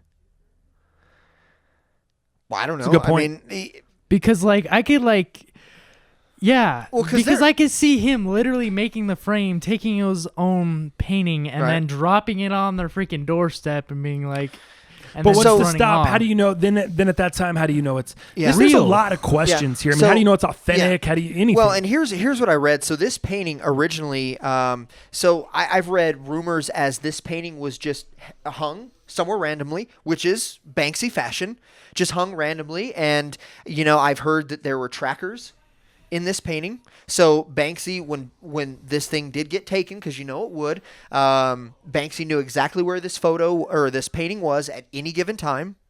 And it ended up at the auction center. He's got the tracker, or he has the knowledge of saying, of hearing him being tagged saying, hey, we have an actual Banksy original being sold at this auction center. So then he was obviously able to he was probably there. He was probably there at the auction center. This sounds like this just So sounds did he so Santa break Claus. in, or did he He wouldn't need to plan break this in. ahead? He wouldn't need to break in. He's probably got a fucking remote control that literally says, hits the button and fucking it's gone. It's done. I love how he's in deep. Yeah, man. He's in deep. He's dude, there are entrenched. so many ways to make this happen, but that's the best rumor that I've heard, that this was hung in some random spot. It was stolen. He had a tracker on it, and he has, the remote ways of controlling what happens to this picture in this frame. And knows exactly where everything is via trackers or via just somebody saying, on social media, hey, we've got an original Banksy up for auction, on this date at this time. Be here if you want to partake. My theory is there's no way. This is an inside job by a few different people, whether it's people in the it's a bunch, whether it's a few different artists that are Banksy together collectively as one, or whether it's some artists and Like people a group. Yeah, people group, inside inside the whole art world. Maybe they're not artists, but they're inside that world. Sure. That's number one. It's got to be a collective. There's got to be multiple people. Number two for me is there isn't just one Banksy. Like there isn't, or I'm sorry, that's saying the same thing. There isn't a real, Banksy's not a real person. It's a group. You know what I mean? So that makes it even better because you're never going to be able to find Banksy. Right. No matter what, you'll never be able to find him. You'll never be able to show who this guy really is. Sure. Because he doesn't exist. I can argue It's like that Santa Claus. Yeah, I could argue that a couple different ways, but what I would say to knock your point home is that his art is what they call stencil art, stencil graffiti. So there are stencils that are being used for his artwork. So that would validate a concept like you have, like, hey, this has got to be a group. This has got to be multiple people. They could do that because it's stencil art. So that is a very, very honest possibility. It's just the only couldn't argue it. logical, you know me, I'm all about logic. It's just the only logical explanation to the whole thing. Yeah. I know there's been a documentary put out. Did you see that by chance? Did you watch that documentary? I watched some of it, yeah. Okay. Any good? Worth watching? Yeah, Should the you people know check what? it out? Anything with Banksy is super, super interesting for sure. And again, it gets into politics and it covers a lot of different stuff. But really, if you're into street art, great. If you're into politics, great. It can appeal to anybody. And I think that's what's great about it, is kind of learning the insides. But I mean, Banksy even created something called, have you ever, so we have a Disneyland, right? That we're all familiar with. Yep. Banksy actually created a pop-up art project that was called Dismaland. So what it has. Where's this at? This was in the UK. So what it's supposed to be is it was constructed in the seaside resort town of Western Supermare. I don't know. It's in. Oh, you don't know about Western Supermare? No, Jesus. it's in Who Somerset, are you? England. That's what I do know. But it was a secret pop-up exhibition at the Tropicana, and what it was a sinister twist on Disneyland. So it showed basically, animals getting abused, and it was this like really kind of sinister twist on something positive that we call on the state side, made into this like sinister, ugly, real family theme park that was unsuitable for children versus being suitable for children. So that was kind of a cool thing too. So you guys should check that out. Is that different than the... Go ahead. So I guess that would like help with your point too. It's like for one person to set that all up, and I'm guessing possible. one night, Right. yeah. Or that would nights not- or weeks. How does that all happen? I mean, you've got no way to this you is got to one have man. other people. It has to be involved. one night because like I feel like people would like notice random shit just showing up every Right. night and everything. So I feel like it's all in one run. So that's why there would be more people involved. But where I was going, is this different than the art gallery that's set up? I know he has an art. I think it's in Amsterdam, actually. Have you heard of that? Yeah. it's Have you different. been there? You went to Amsterdam. Was that going on while you were there? It wasn't there when I was there that I Okay. know of. We did go to the Sex Museum, I which don't was give a pretty fuck cool. but I didn't see anything Banksy when I was there. Yeah, that was in 2010, so I don't know if it was there or not. Huh? Because I know I heard that he had set up I'm sorry. I heard that there was a Banksy museum set up in Amsterdam, and they're very, very upfront about telling you this is not put on by Banksy. We don't own anything. Like we don't know Banksy. This is not anything that he's endorsed. Interesting. But they just have this weird pop-up over there not a pop-up. I'm sorry. It's an actual gallery, I guess, with his art in there. I don't know if they're reprints or what, but this is different than that. Is that right? Yes. This is different. over in the UK? Yeah, this is over in England. But Crazy. But it's different. Yeah. Crazy. Yeah, I saw that was trending on Twitter, so it was a big story this weekend. It is fascinating. Anytime you have this conspiracy theory type stuff, it is fascinating. You know what I mean? We've oftentimes heard about those tunnels over at DIA here in Denver, this underground city that lives in DIA at Denver International Airport. That's been a huge conspiracy theory forever. So that stuff is kind of fascinating. I don't like to get too far down the rabbit hole and into the political conspiracy. I don't try to get too far into that, but this stuff, it does interest me. It is fascinating. I haven't checked out the documentary, but that might be something I'm interested in checking out, especially after this situation and as this stuff evolves. To kind of wrap this up, do you think he'll ever be revealed? Or I was going to say caught, but that's not the right terminology. Do you think we'll find out who he is? Yeah, I mean, after all these years, obviously social media is getting bigger and bigger, and the amount of information that we all have at the tips of our fingers. It's possible. It seems too hard. Like we have the internet. Everything is exposed anywhere. You know what I mean? Dog, Banksy is the political graffiti artist, aka known as Batman.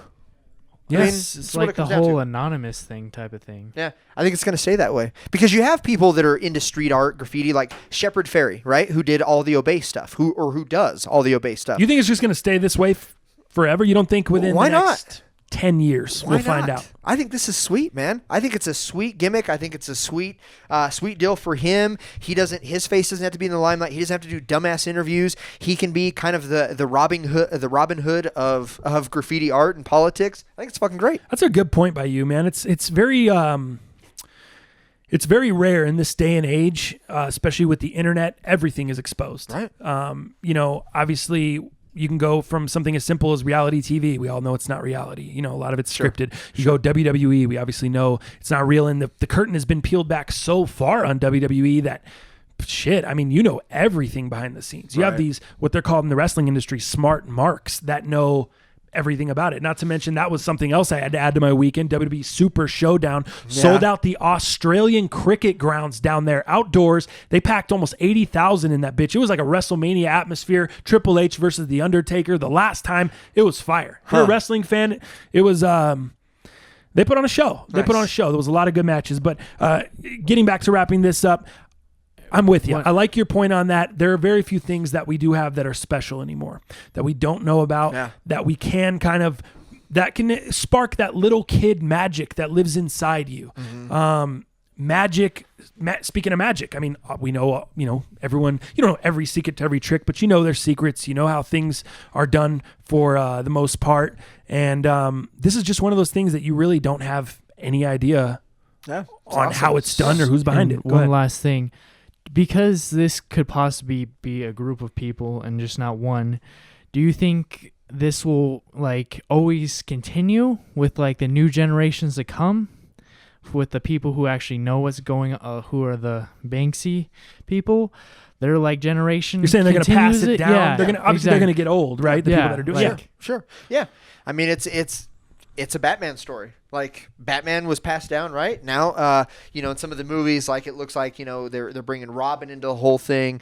Yeah, absolutely. It possibly could be, but, we'll just have to see. I think it's nice to not know everything and have something in our lives that's not scripted and never know what to expect, and have something as authentic and real as this.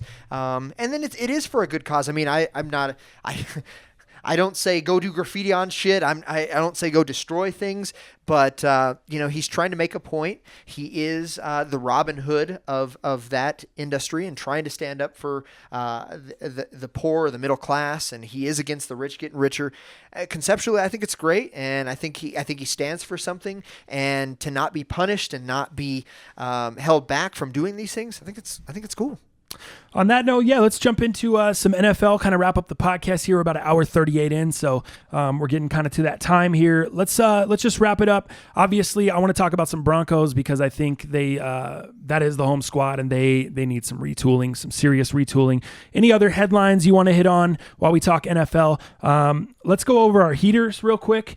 We got a little bit of controversy. Actually, let's go over the DraftKings, then we'll jump into the heaters results. DraftKings, man. DraftKings this weekend. Shout out to the homie Guap Home. He took down the tournament this weekend, winning first place. I was unable to successfully defend my championship. I went hard this week. I put a lot of thought into my lineup. I wanted to be the first back-to-back champ since we've had this. You guys know I love to compete. I love competition, and I was unable to do that. I took second place, and I got my ass kicked pretty handily. The winning score was 180 points. I put up 159. You put up 150 to take third, which obviously we're the first two losers. There's no money for second. There's no money for third. You don't even get your $5 back. It's winner take all. So shout out to the homie Guap Home. He has a little, looks like a little Gucci Mane ice cream cone as his little avatar there. So shout out to everybody that plays in the DraftKings League, man. I love the shit out of you guys. It's cool that we can kind of get together and do that. People have hit me up thanking me for putting this together. They have a lot of fun. They've never done fantasy, or they've never done DraftKings. So I appreciate you guys being a part of it, man. Don't thank me. Thank you guys for supporting us, listening to the podcast, having fun with us, not taking yourself too serious. It's all for fun, man. Whether you take last or first, we rag on each other, we roast each other, but everything we do over here is for fun. It's never out of, on some other shit. Anyway, so shout out to homie Guap Home for taking first. I took second. You took third. I think this is the first time we've finished close. Right by each other. It's either normally I'm shitting the bed or you're shitting the bed. Right. So shout out to him. The homie Land Dog, he's actually won it, and he took last. That guy's in the basement this week. He's Land down Dog. there. Yep, he's down there in the basement. So that's how DraftKings went down. As far as heaters, a little bit of controversy on mine. Heaters this week. Go ahead and fill people in on what happened. All right. So I was so concerned with JJ writing things down correctly, just because, man, I get tired of having to go through the podcast and not remembering what I did, not remembering what you did, so I could roast your ass, vice versa, whatever the case may be. So I'm trying to get prepared. So I'm watching the podcast, and what I noticed is you said, so you're taking the Dolphins at -6, and I didn't really say yes or no. I immediately turned to JJ and say, hey, you writing this down, dog? Right. So I fucked it up. Well, it kind of stemmed from me. Hey, I didn't stand up for my right. That's true. For my right to party. Yeah, I said it No wrong, Beastie and Boys. you almost just agreed. You didn't really, because I didn't say yes or no. It could be the Apple AirPod with the music going. I don't know if you guys have seen this. Dallas has literally been wearing one Apple AirPod for the past 2 or 3 podcasts with just music playing in it, and it's not on the camera side, so you guys can't see it. So everyone that gets mad at me for whatever the fuck I do, you guys, whatever. I get roasted on everything. Why do you have your keys sitting on the table? Why are you wearing the glasses? Why you wear that hoodie? Why are you doing? I get killed on everything. I haven't heard one comment. Have you gotten one thing about the AirPod? Not yet. It looks like shit, for one. Does it? For two, you're getting distracted. Obviously, it's affecting the podcast. No, I'm just fucking around. But So franchise hit me up and says, so you've got Dolphins -6, right? So I immediately turn around to JJ, make sure he's writing this shit down. I don't say yes or no. And what we have to know here is that wasn't even the fucking right spread. No, it was Cincinnati -6, Dolphins +6. Yeah. Okay, at the time. So what I was alluding to Which was crazy to me, because the Dolphins got beat so bad last week by the Patriots. That seemed like a major overreaction by Vegas. It was. +6? +6. So I wanted to take Cincinnati, let's be clear here, at -6, because -6 is the spread that I was shooting for. That was the spread that I was comfortable with. But instead, it was notated, not even here with JJ's dumbass writing. No, just kidding. Wait. Sorry. So you wanted the Dolphins +6? No, I wanted Cincinnati -6. Cincinnati -6. Okay. Because that was All the right. spread. All right. Because remember, we said -6. Yeah. But then I turned around like an asshole and didn't fucking pay attention to you and didn't say yes. Definitely didn't say no. And here I am thinking, God damn, I was happy yesterday because I covered the spread yesterday at -6 on Cincinnati because Cincinnati won by 10. Yeah. And I was like, oh, this is great. And I'm like, let me see what fucking franchise did, because I took the Patriots spread as well. Covered that on Thursday night. Feel like you're fucking looking good. easy. I'm like, dude, this is I'm on my easy week. street, baby. I'm killing them. I'm listening to the podcast just to make sure that I can razz franchise, not even fucking covering my shit because I thought I was legit. Found out that franchise you hits didn't, me. guys. Franchise hits me with the +6. I turn around because I'm watching the video on YouTube and I'm paying attention to you, and it doesn't get discussed. And I'm like, motherfucker, I am gonna get roasted. I'm going to get roasted by our people. I'm getting roasted by franchise. My record's shitty because we know I'm 6-6 right now. I'm fucking 500 trying to catch my breath and breathe above water. Oh, God. This is the worst. Get the other glasses on. I'm crying right now. So I got to tell you. Oh, So all I can say is we did say -6. I'm sorry if the mics got a little loud there. Dallas Yeah. was passionate. Wow. We did say -6. So the only thing that I have going for me is the -6. You know what? Now, You know we what? know the Dolphins were +6, so Right. I couldn't have taken the Dolphins. I took a -6 spread. The only way this makes sense is Cincinnati. So if the lovely listeners will allow me to have that, because that's what I meant, that's what I was alluding to. We have the spread correctly. We just said the team wrong, and that was you, it was me that wasn't argumentative and standing up for my side. If it would have been all your fault or you and JJ together, I would have said fuck no. You fucked up. You're taking the L. Yeah. But I'm going to give you the win on it because I did fuck it up. I said it wrong, which started the train. Yeah. I'm pretty consistent on my opinions, on my thoughts, on my logic, how I think. I always like to go back. Where did this initiate? Where the fuck did this start? Right. Just like when the Khabib situation, I go back to the initial contract signing and what you agreed to do for the fight. Yeah. Anything Who else gets afterwards? this? Who gets that? Yep. I go back to that. You agreed to this. You knew what you were getting into. Right. We had seen McGregor do that time and time again. Totally. You knew what you were getting into. Now you can't say I'm offended and fucking do what you did. You can't. So I go back to the beginning. Once you agree there, you agree. I fucked up from the beginning. I'm going to take it back to the beginning. I'm going to put it on myself. I'm going to give you the win. So we're going to give you a win and say you had Cincinnati +6. That was your intention. We're going to give you the dub. So I have an asterisk by that. I'm going to change that to a dub for Dallas. Cincinnati -6 covered. Yep, covered. They won by 10, 27-17. You get the coverage there. Dallas with a win. Dallas won Thursday night with the Patriots -10. I hated that pick. I said that's a lot of points.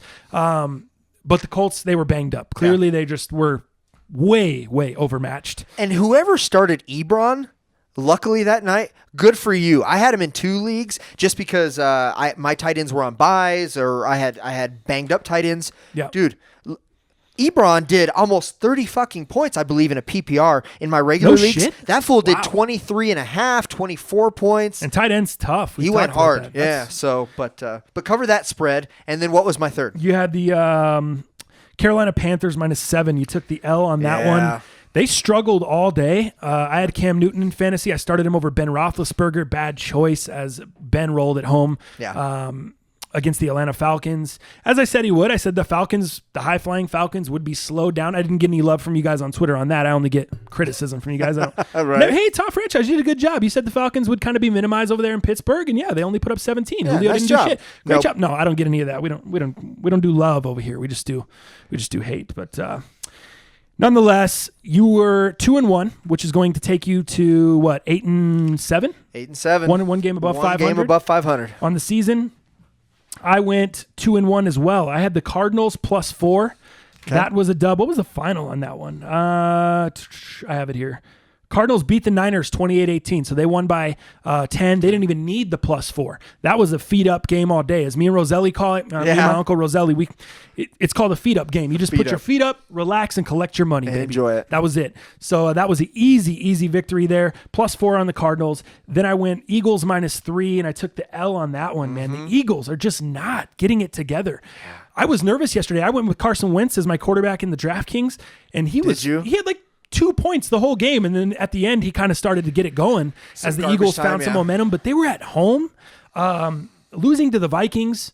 Vikings are still a team we don't really know. We've seen good games. We've seen bad games. We don't know who we're going to get week to week with them. We're still some teams you already know what they are. Yeah. Some teams you're still finding out what they are. It's 5 weeks in. You're still kind of, not everything's concrete yet. Like I said, weather's still going to change.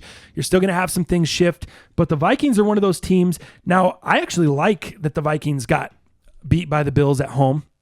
I actually like that the Vikings squeaked this one out on the road, because this is kind of the makings of a battle-tested team. You need these kind of wins. You need those losses to really build and find out who you are. How do you bounce back? What is your identity? What's your character? And I like that the Dolphins were able to do that. Yeah. So I took the L on the Eagles-Dolphins game, and then I had the easy coverage on the Steelers. Steelers -3 at home. Like I said, I figured Atlanta would struggle there. They're just not the same team outside of the dome. Julio's not as fast on grass. Ryan got beat up all day. Pittsburgh's good at home. Right. Well, and we're probably going to find out that answer again when Breeze. They're in a dome tonight. New Orleans is in a dome tonight. Yep. And we're finding that out too. And that's something we've known for a little while is Breeze and the New Orleans Saints just aren't the same team when they're I not in a need dome. DB heavy tonight. I know you're DB as well, dude, but you're not Drew Brees. I'm DB heavy in 4 leagues, dog. No, I'm saying you are DB. Like, you're Dallas Britton. Okay, that too. Yeah, you're that DB. Too. Oh, yeah, you're Breeze. That's right. That's right. You wanted to kill Breeze last week. Hey, I forgot. Dude, I'm DB squared, dog. DB over here and DB over there. Let's go. We both need Breeze heavy tonight. I need him in some fantasy. I got some big time implications, so I'll be locked and loaded into the Monday night game tonight. Same. He's at home. I don't see why he should come out and struggle. I just don't see that in the cards, but you never know. It's the NFL. Right. I mean, who saw a lot of things that happened this weekend? Who saw Cleveland beating Baltimore? Man, yeah. Ravens, that tough defense. It was a grinded out, tough game. But did you see the picture of Baker after the field goal was kicked that won it? No. You see they put the cameras on Baker. Baker looked confused. He's like, "Holy shit, Cleveland's we just won." He probably couldn't see the field goal. I didn't look. Really? I was confused on TV. Did you see the field goal at the end of the game that Joseph kicked? Yeah, I did, and it didn't look like it went through. Like it didn't have it looked like it was almost blocked. I thought it was blocked. Yeah. It was like a knuckleballer, like a little sidewinder. That's a knuckle puck, no mighty ducks. Russ Tyler. It's knuckle puck time. Don't try to get me. Do you see a high scoring game tonight for Monday Night Football? I do, man. New Orleans is -6. So the spread is 6 tonight. I haven't seen a ton out of Washington this year. I haven't really been locked and loaded on them. But from what I looked up, I don't think they just have a middle-of-the-road defense. It's kind of middle of the pack. Sure. Drew Brees is at home. He's in the dome. He's in prime time. He's going to try to beat Peyton Manning's record. Yeah. So you got that on his shoulders tonight. Yeah. Especially Brady, who just broke the 2 records, obviously, this past Thursday. Tommy time. Tommy. So, I think Breeze is inspired tonight. He's going to get that record. I thought he was going to get it last week. Took the L. Got my 8.5, almost 9 points out of Breeze. I was going to go down there to New Orleans, like we said. It's the worst. You think bounce back game for sure for Breeze? I'd say 30+ tonight. That's what I'm hoping. And you think they cover the spread too? No bet, just for fun. What do you think? You think they got the 6? What's the spread? -6. Oof. So they have to win by a tutty. Oh, did you see somebody even hit us back saying, "Hey, let Dallas call a touchdown, whatever the fuck he wants." Because they're confused. Thanks for the support, dog. I appreciate it. Thanks, man. He didn't understand. Let's go. Sometimes when people comment, they don't understand. There's inside jokes. Tutty comes from Antonio Brown on Hard Knocks. Let me break it down really quick. Antonio Brown, when he was talking to Antonio Callaway on Hard Knocks, called it a tutty. Mm-hmm. From then on, SVP, myself, Zach By, a couple other people that I know have been calling it tutty. It's kind of like a little inside joke. So you and I have been calling it tutty. You called it touchy. A touchy. Which you were trying to say tutty. You think? Yes, you fucking know you were trying to say tutty and you fucked it up. So that's why I corrected you. I wasn't correcting him saying, "Don't call it that. What are you doing? Don't be yourself." I was saying it was tutty. instead of touchy. I was trying to correct you on what you were trying to say because I knew where you were maybe going. Maybe where the problem, if you like to know where things started, maybe the problem comes from Robin, who doesn't even know it's really, she does know it's called a touchdown. I do like to go back to where things maybe started. She's called it touchy a couple times, or maybe she's just trying to tell me to be touchy-feely with right, it. Maybe she's saying, I don't know, touchy. man. I'm just fucking confused anymore. She's trying to get you touchy. All them listeners out there, I'm just confused. I'm just confused anymore. No, but it's good. Also, did you see you got called Dan in the comments? Yeah, Dan P. Some guy was riding so hard for you, hating me. Just I saw usual, that. Yeah, as usual, the douche with the glasses. Yeah, I get the hate. Guy, yeah. I get the hate, whatever. But then he loved you. But then he called you Dan. But he doesn't even know who I am. I cried. Did you see that? He should probably know who I am, right? I'm actually so geeked off I'm actually Dal P. No, it's fine. I'm Dallas Dal P. I was gonna open the podcast today with the homie Dan sitting across from me. The homie Dan P's here. What's up? Oh fuck, Dan. Oh god, I'm dying right now. There you go. All right, man. Let's end with the Broncos, man. Where do we go from here? Is it Case Keenum's fault? Is it Vance Joseph's fault? Who do you blame? I've already seen the conversations about Vance Joseph being fired or his seat getting hot, and not only from people on Twitter. I've been seeing this from the national news. I got an alert from ESPN. I got an alert from Yahoo saying Vance is on the hot seat. Do you agree with them? Do you think Vance needs to be fired? Do you think we need to start looking in another direction? Do we need to look at Case Keenum? What's the story? So do I think it all falls on Vance? Absolutely not. And the reason I would argue this or that point is because Von Miller and Chubb haven't shown have been non-existent, right? And I believe Case Keenum, if I am correct, he continues to add to his interceptions.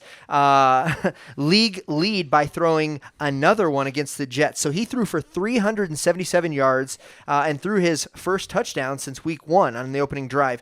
So I believe your big people, your big contracts that we have thrown out there, Case Keenum, Bradley Chubb, to get Von Miller some help. Von Miller has been non-existent. Our defense, our secondary played pretty well last week. I don't know what the fuck. They had Robbie Anderson beating the hell out of the secondary. Chris Harris said, hey, we just got to play better. Fuck yeah, you got to play Calvin better. Brodus. Baby Snoop. Does that fool not look like a little Snoop Dogg? Dude, does he not look like he could be Snoop Dogg's son out there? He kind of does. He's super small, super skinny as got fuck. The dreads. He's dude. To me, when he took off the helmet, he was talking on the sideline. He was like laughing after he had torched fucking whoever it was in the secondary. And I was like, man, that fool looks like he's having a good time. And he looks like baby Snoop. Dude, I can't even be mad at the guy. Isaiah Crowell set the New York Jets franchise record with 219 rushing yards, dog. Bro. Dude, our Bronco run defense has been non-existent. Hemorrhaging yards. I can't even believe it, man. If you know what, and this isn't to go against my Broncos. I love them, man. Always will. But, man, if you're playing the Broncos and you've got even a half-ass running back, you play the shit, you start the shit, you go heavy on any running backs you got against fucking Broncos right now. So my answer to you is no, it's not all on Joseph. And the reason I say that is because of our elite players, our big contract players, our players that we brought in, Case Keenum, specifically to win, aren't getting it done. Now, does that all fall on Vance? No, I really don't. I don't believe that. I believe these guys need to fucking figure it out. Von Miller looks like he's lost 2 steps. He's lost fucking 2 steps. And that's the thing that kills me is I could understand Von Miller, maybe if he didn't have that help on the other side, you no longer have DeMarcus Ware over there. You no longer have an elite level pass rusher on the other side. And say what you want about DeMarcus Ware, he was still elite at the end of his career. Not for the whole game, but for him coming in the 25, 30 plays. Mm-hmm. Elite level. Yeah. And you draft a guy first round with the top 5 pick in Bradley Chubb to come off the other edge to free up Von Miller, and he's still not doing anything, and Chubb's not doing anything. Now, Von Miller wasn't great his rookie year, let's be real. Right. Von didn't have the greatest rookie year, so I'm not writing the book on Chubb. I'm not saying it was a bad pick or he's going to be a bust or anything like that. I'm going to give him time. But I'm saying he should be able to free up Von a little bit, don't you think? Is he getting double teamed? I watched the games back. I don't even see a lot of double teams. I just saw him against the Chiefs. Single team. He wasn't getting in there. Single. He was hassling Mahomes a little bit, but not a ton. Would you argue this? Would you say so? And we need to get to your answer here. Do you believe Vance Joseph? And on top of that, the second question is, if not, do we need to be done talking about it then? Do we need to be like? Do we just need to move on and say, The hey, coaching cool, situation? yeah, it's not Vance Joseph. Let's fucking move on and let's get the shit figured out. Because I think that needs to be determined. I think it's a combo, dude. To be dead honest with you, I think it's a combo. I think I don't want to put it all on Case Keenum. Yeah. Because we've seen glimpses of greatness in Case Keenum. We've seen glimpses of game manager. We've seen that he's not as bad as what he's showing this year. It was last year with the Vikings and Stephon Diggs against New Orleans. But that's the glimpse we've seen. Well, here's what I'll tell you. Look at the O-line he had in Minnesota. That O-line, look at Kirk Cousins. He's standing back there, able to survey the field. The Broncos O-line is awful, dude. Always has been. They're not good. Not always has been. I mean, it has been for the longest time. Past few years. Ever since I would say it was good the first 2 years Peyton was here. Third year got shaky down the hill. Their third and fourth year of Peyton Manning. I would say we were lucky to have Peyton because he controlled that line. Well, you could have. But dude, he was still having problems his third and fourth year. Yeah, he was. When he was here. He was still having issues. I mean, we got beat by the Colts in his third year in the first round of the playoffs. Then we won the Super Bowl his last year, but that definitely wasn't due to the offense. It was the defense. You know, so I think the offensive line's been bad for a hot minute. I wouldn't say forever, but it's been bad for a hot minute. They've tried to go out in free agency and get these free agent players, and they've tried to do these upgrades, and it just hasn't worked out for them. Yeah. I think it's a combination of Case being nervous back there. He doesn't look comfortable. He's making bad decisions. He's holding the ball too long. You can't hold the ball that long when you have a bad offensive line. On the flip side, I think Vance Joseph, Bill Musgraves, the coaching staff's got to do a better job with him of creating plays that get the ball out of his hand quickly. Do you see the drive right after the Jets took the lead and the Broncos marched down the field quickly? We had a long pass to Sutton. We had a long pass to Sanders. And they were quick. And they were quick. And I was yelling at the fucking TV in my living room, getting overly emotional like I do when I watch my teams. And I'm like, why are we not doing this the whole game? Yeah. Like, we're having success. These are things that we're doing that are working. Why aren't you continuing? You know, and I was getting so mad, bro. Like, these are working. Why are we not continuing to do that? And then we get down there, we score on that drive, and then all of a sudden we go back on the next drive to the old anemic, the 2-yard passes. Slumming in the back. Nobody does a 3rd and 8 like the Broncos. They'll get you 6 and 7 all day on 3rd and 8. Yeah. They'll throw it underneath to DT. They'll throw it underneath to Phillip Lindsay for 5. He'll gain maybe 2 more, and we'll 4th and 1 you to death. 4th and 2 you to death. I mean, nobody does that shit like the Broncos. I swear to God, they do not get to the sticks to save their lives. If I have to see any more of these bullshit bubble screens, these little flip screens out of the backfield on 3rd and 8, and just, I guess we'll see what happens. We'll see if Phillip Lindsay can pick it up. We'll see if the running back can make something happen. Is it just a case of these guys just not know where the sticks are or just being bad young? play calling. Bad play calling. Bad play calling, man. Yeah. You've got plays in there. It's not that maybe sometimes they're not running their routes to the sticks. I would say Demaryius Thomas is probably the most guilty of that. Yeah. But I would say a lot of the times it's Case Keenum in the quarterback position and the coaching staff not putting him in a position to win. Case constantly just dumps it off. It's like they concede on 3rd and 8. It's like, we're going to punt, but I'm going to dump it off here. And if we get lucky, we'll see what happens. It's like buying a lotto ticket. They're not doing things to make it happen. You're not throwing the ball past the sticks. You're throwing the ball short and trying to let the running back make his decision, and hopefully he can gain the first down. It's frustrating as fuck. Interesting. Yeah, it's interesting. Super frustrating. Another thing that really, really frustrates me is how they used Phillip Lindsay yesterday. Phillip Lindsay, they got him in there running between the tackles. They got him in there doing all this stuff. And my fear is you're going to wear that little guy down. Mm-hmm. He's little, dude. We're talking about a guy that's 5'8", or maybe he might be smaller than 5'8". I don't know. He's small. Not 5'8". He's probably 5'8". We got a guy that's tiny, and you got him in there running between the tackles, doing Alvin Kamara type things. Let's be real. Alvin Kamara is a freak. He's not. Phillip Lindsay's not Alvin Kamara. Phillip Lindsay's good, but he's not Alvin Kamara. Correct. You know what I mean? And you also have Royce Freeman. It's not like it's not like he's injured. It's not like we have to do this with Phillip Lindsay. You got him in there banging away. He should be your change of pace. He should be the guy you bring in to kind of switch it up and give you a quick burst of explosiveness. Well, the more that you start Phillip Lindsay in that role, or the more you play Phillip Lindsay, in that role, the less explosive he's going to become. The more banged up, the more beat up, the slower. It's going to slow him down. We've seen that with everyone. Players don't remain explosive forever. Nope. There's little glimpses and little bursts of explosiveness. Odell Beckham Jr., not the same explosive player. Tyreek Hill, I don't think he's slowing down yet, but he's going to. Yeah. But they don't use him in that capacity. Look at Look at the Packers and Ty Montgomery. When he first came to the Packers, he was an explosive wide receiver. Since they've started handing the ball, it just beats you up. Yeah, it bangs you up. Look at 3 years ago. Right. Ty Montgomery. It bangs you up. You know, it just does. Like, Totally. It's a rough game, and especially on a guy like Phillip Lindsay that size, he's not going to make it through the year. Right. If they're doing that with him. Well, so those are my frustrations. And the crazy thing to that is that the spinoff of that is, yes, I agree with that, but the running game has been kind of Denver's one of their main strengths. I would argue. And they dropped back 51 times. You yesterday. got it, and they only rushed for 92 yards on 17 carries, dog. So if you're literally pushing people in there and just beating them up, you probably need a little bit more than 17 carries. You probably need to rotate it a little bit better. So I agree with you on that. Threw 51 times and connected 35 of those, and those were a lot of those stupid short passes that were like, oh, let's just fucking throw it and see what happens. Right. That's exactly what I felt. It's just I didn't feel any. There was no urgency. There was no need. There was no we need to convert this. It was like, yeah, well, if we pick it up, great. That's what I.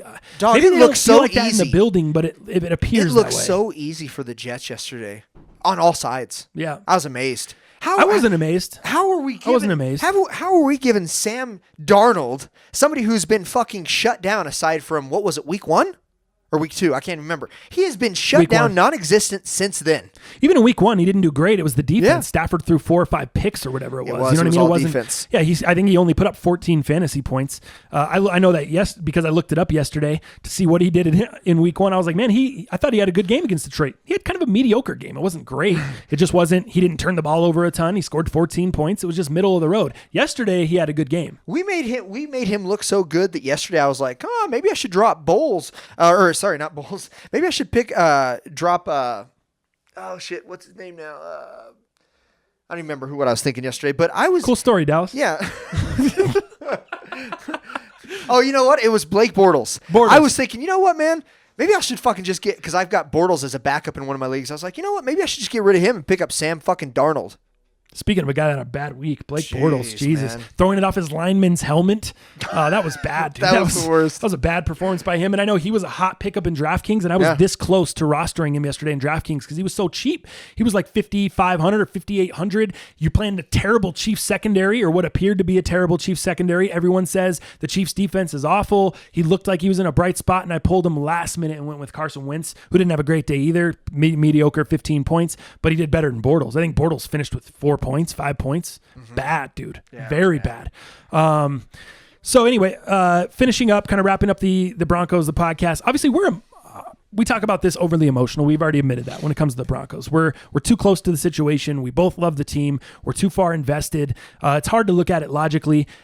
I don't know. I think there just needs to be a complete overhaul, man. I think it was stupid to get rid of Wade Phillips when you brought in Vance Joseph. Vance Joseph's a defensive head coach, so I get what you're trying to do. You're trying to give him the keys to the Ferrari and not have anyone else telling him what to do. But Vance just looks in over his head. He does. The play calling, when I watch the Broncos offense, the play calling from Bill Musgrave is not always bad.